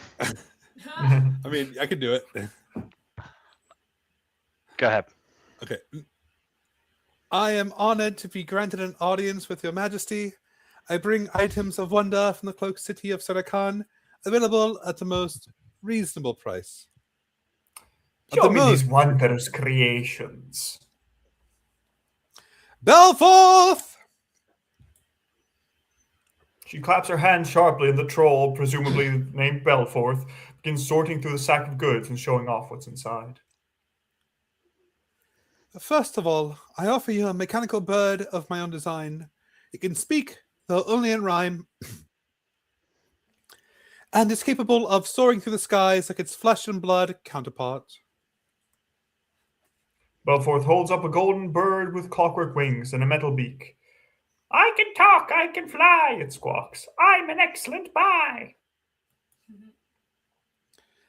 Next up, a spyglass that can peer into the future.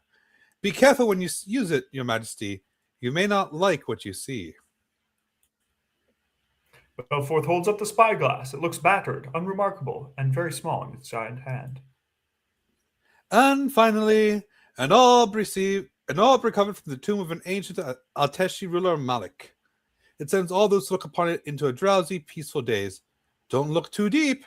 You may fall asleep forever. And that's what sounds fine. Belforth raises the glowing orb over his head, and you feel your eyelids droop. Maybe just a little nap would do you some good. Then, as the orb is stowed away once more, you perk up again. Now tell me, great monarch, which will you buy, the bird, the spyglass, or the orb? I shall have this spyglass that lets you see into the future, because, well, why not? That's but you have a prophet from the north, don't you trust her? You never know, it's from the north.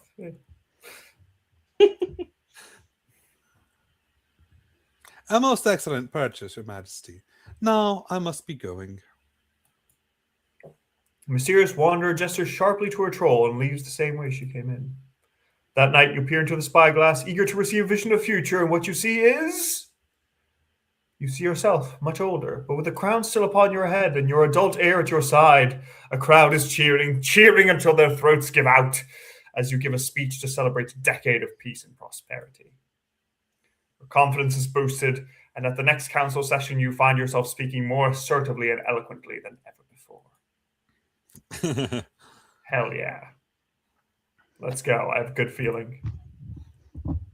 Let's start the auction on the new buildings. There are some that reduce faith. I still have no money. Oh, you definitely do the library.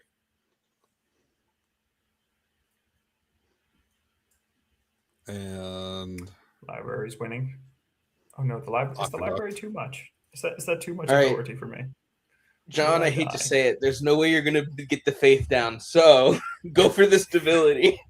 Damn,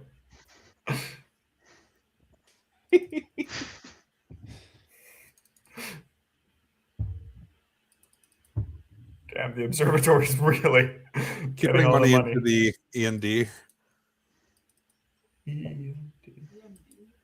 I'm out of money now. Put money into D&E. Aaron, Sparrowvision, and Anna are the ones with the most money. Ooh, A and D looks like that's it. Oh god, that's too much stability, isn't it? I'm gonna die. Okay. Or am I gonna win automatically? Who knows? Time's up. We fund an observatory in a library with John Primetime, the second, and Roberto. Your ambition! At the start of your reign, you said you wanted to be a peacekeeper. You've succeeded on that front. The kingdom is peaceful, and you're renowned for your mercy and wisdom. Well done, Your Majesty. But to shut down your noble scheming for good, we need to build on that reputation. Your advisors have some ideas. The common folk are a sleeping giant that even the nobles are afraid to wake.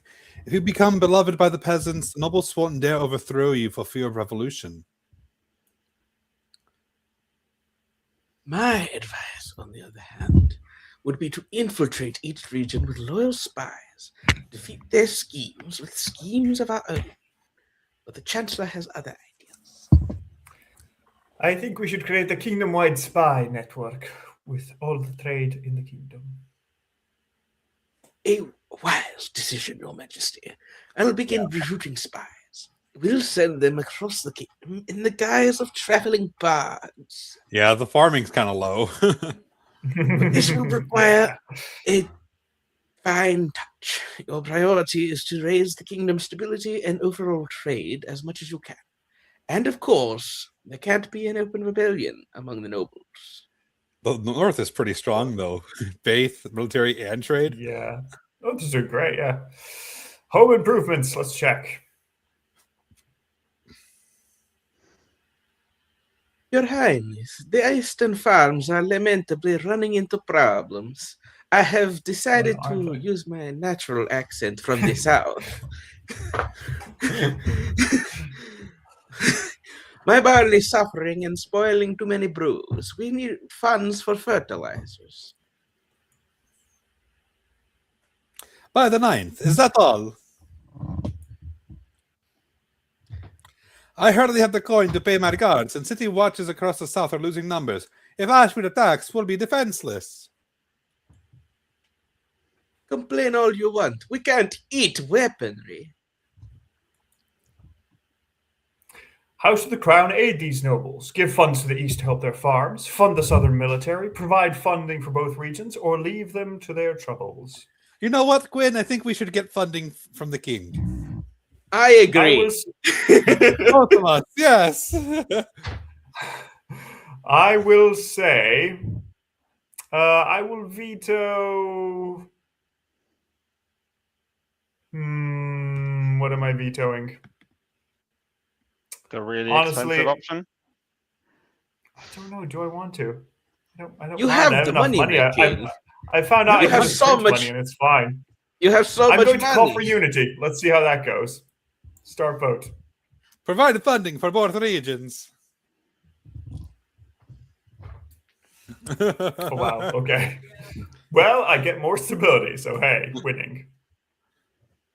You get more stability, more farming, more military, and we get money. Honestly, Quinn. what's not to love? Yeah, exactly. It's great. You printed money in order to do it? Yeah, I printed money and nothing bad has ever happened to me, so surely this is okay. The voting is to provide funding for both regions. The treasurer winces, but tries to disguise it with a false sneeze. Stability can't go any higher, twice. Farming is sufficient, some counts' wealth has increased, military is now capable in the south, treasury has decreased, and Sam Grandy's wealth has increased. Countess Anna and Grandi Roberto shake hands happily. The peasants praise your name, calling you Nazar the Generous, and a famous artist paints a picture of you sitting on a huge pile of gold. See, we both won, Queen. And I agree. yeah. Hordeling attack in the south. Your Highness, I'm ruined. Hordlings have occupied my vineyard, and I'm driven my staff away. What's a hordeling? John. Grubby little creatures, like fat green babies with claws. Hard to kill. Fire is the only way to get rid of them permanently.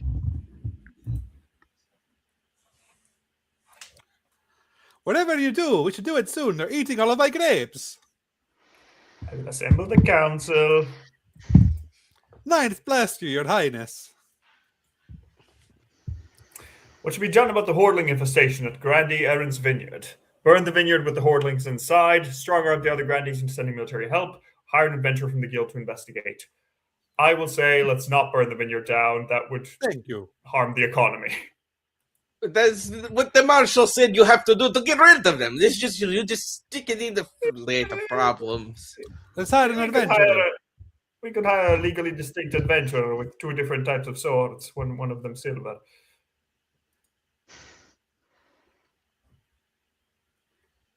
Yeah, I guess.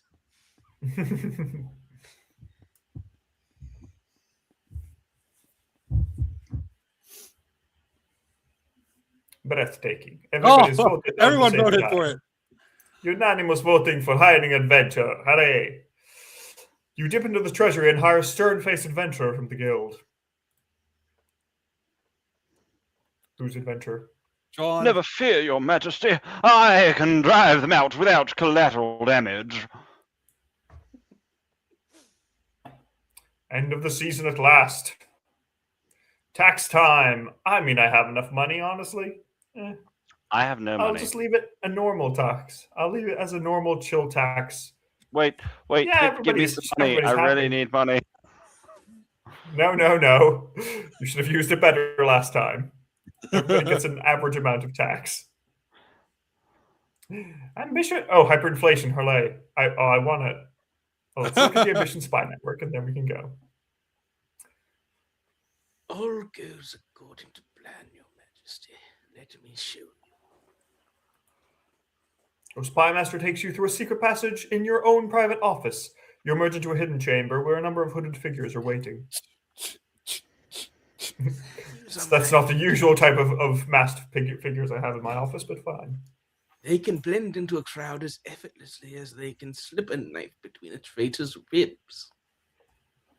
Why didn't I know about this chamber? Don't worry about it. The palace is riddled with secret passages and hidden rooms. I'll keep track of them for you.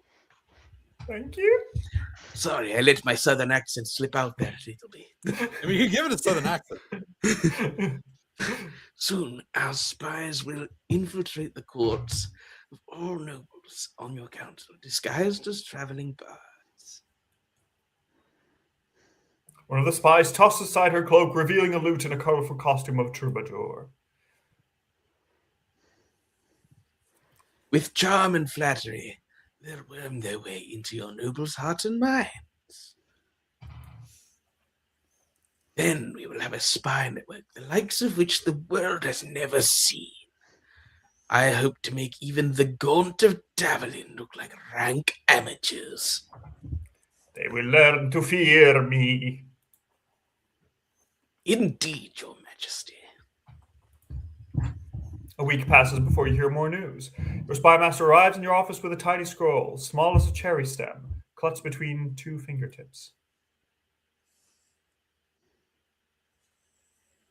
This is a message from one of our agents in the field, Your Majesty. I sent her to Countess Anna's castle disguised as a bard with a flute at the ready. Open it. Of course. Let's wait to hear the success of my fledgling spy. No! The spy master studies the scroll for a moment, then sighs and holds it over a candle flame. It vanishes in a puff of cinders. She was turned away at the gates. There's no money for entertainers at the moment, and little reason to celebrate with song and dance. I suspect it's the same story all over the kingdom. We'll try again in a few months. Increase our trade. To improve the chance of victory, focus on increasing the kingdom's stability and trade as much as possible in the next 2 seasons. The challenge will decrease in difficulty with each failed attempt. Come on, we need to make it. Hyperinflation now. As you ordered, Your Majesty, the Royal Mint has churned out thousands of new coins using cheap gold-like metals. The treasury is technically replenished. My genius is almost frightening. But it's also devaluing the currency across the kingdom. A loaf of bread now costs 100 times what it used to. Just need to earn more money. Oh, God. Something must be done. If this gets worse, our currency will be worthless. Trade has tanked everywhere, sadly. What are the options? There's nothing wrong with this. Let us continue. Adopt an entirely new currency and declare the old one illegitimate, or adopt a foreign currency instead. Oh, God. Oh, my God. Oh, no.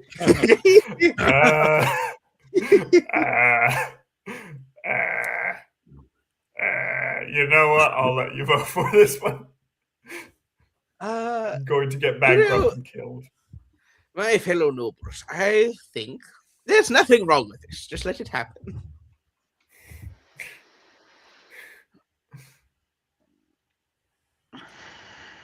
The free market will work itself out. Yeah. Yes, the invisible hand of the market knows best.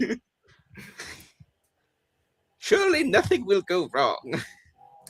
Nothing ever goes wrong. Let's just deregulate more, if anything. As There's we all nothing know, wrong, let's nothing continue. ever happens. There's nothing wrong with this. Let it continue. I feel like I should You point out that stubbornly cling- deregulation wasn't the problem here. No. We can do other things. We can do worse. Oh God. Stubbornly cling to your trade existing is now- currency, has your face on it. We can't throw that away. Stability is now stable. Trade is now poor. Trade is now desperate. Trade is now destitute. Farming is barren. Farming is needful. Farming is needful. And defiance is furious in the north, and furious in the east, and enraged in the south. And we have no money. Certain farmers are selling each turnip for a wheelbarrow full of coins. Everyone's saving has been completely wiped out. Eventually, the cost of minting the coins actually outweighs their value. The kingdom's entire economy collapses like wet bread. People start using a barter system. Oh no, but I was doing so well. Wait, that's not the end of the game? Not yet. No, because No, the king has lost, but one of us still has to win. Yeah. True, yeah. Oh no. Your The Highness. full of spoons. I can't actually remember the accent I was doing for this. Your Highness, I have returned from Grandy Aaron's vineyard. There's something you need to know. The Hordlings are not there of their own accord. They are directed by an hob, a mischievous spirit. Mischievous spirit, enacting some great prank on Grandy Aaron. Together, they will be difficult to dislodge. They've collected spoons from all over the south and are now hoarding them in a wine cellar. To what end, I do not know. Someone tell me what a bloody hobby is, please. A mischievous shapeshifter, Your Highness, mostly harmless, but delights in playing pranks like hoarding spoons. Please, Your Majesty, we must purge this creature from my property so I can return to my life. Show it no mercy. I would exercise caution. Hobs are notoriously hard to get rid of, and you wouldn't want it to target you, Your Majesty.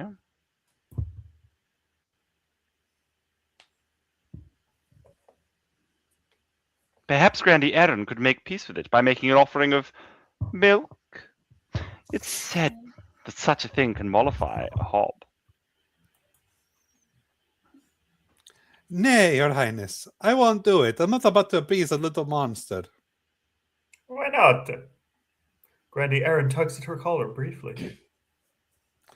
The truth is, I have wronged this creature greatly. It was many moons ago, but I cleared the hob's forest to plant my vineyard. An offering of milk would do no good. This creature is hell-bent on revenge. I'm not about to try to kill a hob if that's what you're after. Everything's just gone posh. It's harmless as long as you don't bother it, but otherwise... What should be done about the hob living in Grandy Aaron's vineyard? Instruct Grandy Aaron to leave the milk despite her protest, or refuse to get involved and let Grandy Aaron deal with it. Call for unity. Good God, we need Let this. Aaron deal with it. That's No, what you do. Grandy Aaron to leave the milk. This doesn't sound like our problem, Your Majesty. What about all the spoons? The missing spoons? Leave the milk, Aaron. I see you've spent knifey spoony before.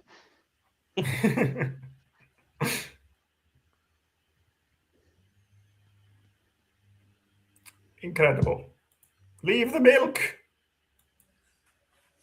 Thicky Sparrow. Grandy Aaron Betrayal. continues to grumble and argue, but as she is told. After the milk offering was accepted by the hob, both they and the grandee sat down to talk through their disagreements and then came to an accord.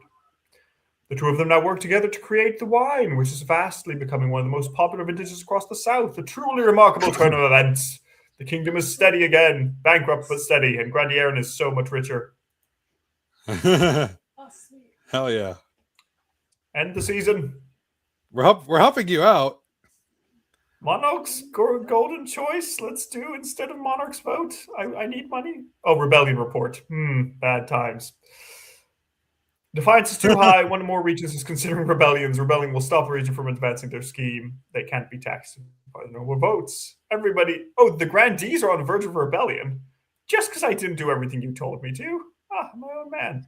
Bankrupt. I think it had more to do There's with just the one complete thing. collapse of the economy. I just print a few thousand coins and then it collapses. Here it is.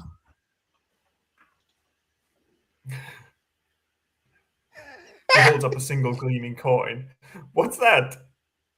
The treasury, in its entirety. There's nothing left. Your Majesty, you're broke. Have you looked under the throne cushions? No laughing matter, Your Majesty. Outside the palace, something rumbles like thunder. Now what? The soldiers in your armies and even the city watch. None of them have been paid in months. They're marching on the capital. You better grab your things, Your Majesty. I shall run away like a coward. I shall bravely run away from the mob. You run out to the stables, saddle a horse, and gallop through the streets as fast as you can with nothing but the clothes on your back and a single gold coin. Behind you, the soldiers overwhelm the few remaining loyal staff and loot the palace.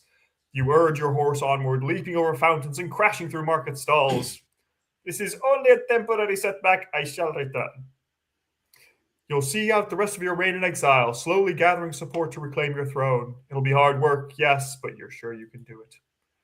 You're Monarch Nazar. You can do anything. You're not looking where you're going. You're running into a low-hanging sign, knocking off your horse and dashing your brains all over the cobblestones. Your last thoughts are of your chosen heir, Nazar II. You only hope the nobles will respect your decision and vote him onto the throne. Go on. Vote for Prince Nazar II. Yay! Let's vote for Nazar.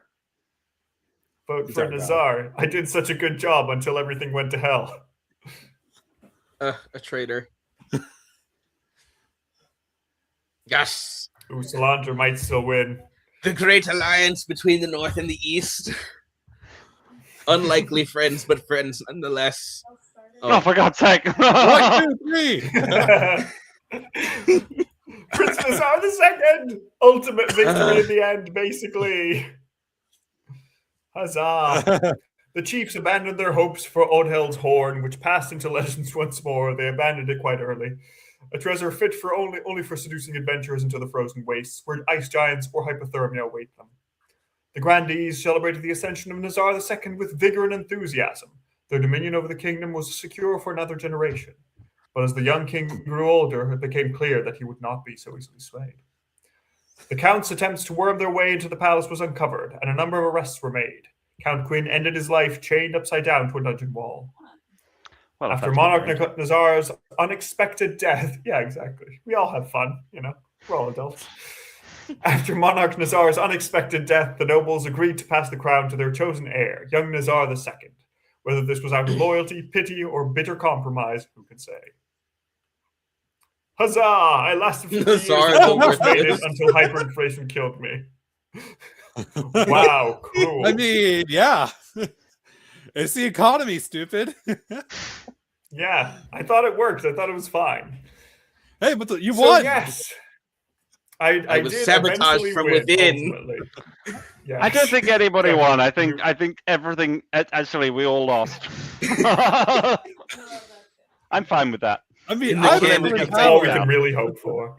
My family is the Regency, so like. But yes, we'll deal with it. We were the richest people in the game yes, at the end. So easy. Yeah. So thank you very much everybody for joining. Better. We hope you had a lovely time. Yes, it's always fun being overthrown by all of you. And yes, we just hope you have a lovely evening or whatever time zone you're in. And just to reiterate, I'm Humberto from So You Think You Can Rule Persia. Quinn. I'm Quinn from Noblesse Oblige. John. I'm John from Primetime Prime Ministers. And I'm Roberto from Tsar Power Russian Rulers. Do not confuse me with Umberto. We're just the Berto brothers. We have two Bertos. It's easy to tell us apart. We're both vaguely in the Caucasus, but we're on the side that wins things. So we'll see. Okay. All right. Well, then, yeah, thank you. Have a lovely evening, and we'll see you another time. Goodbye. Bye. Bye. Thank you. Bye. Bye.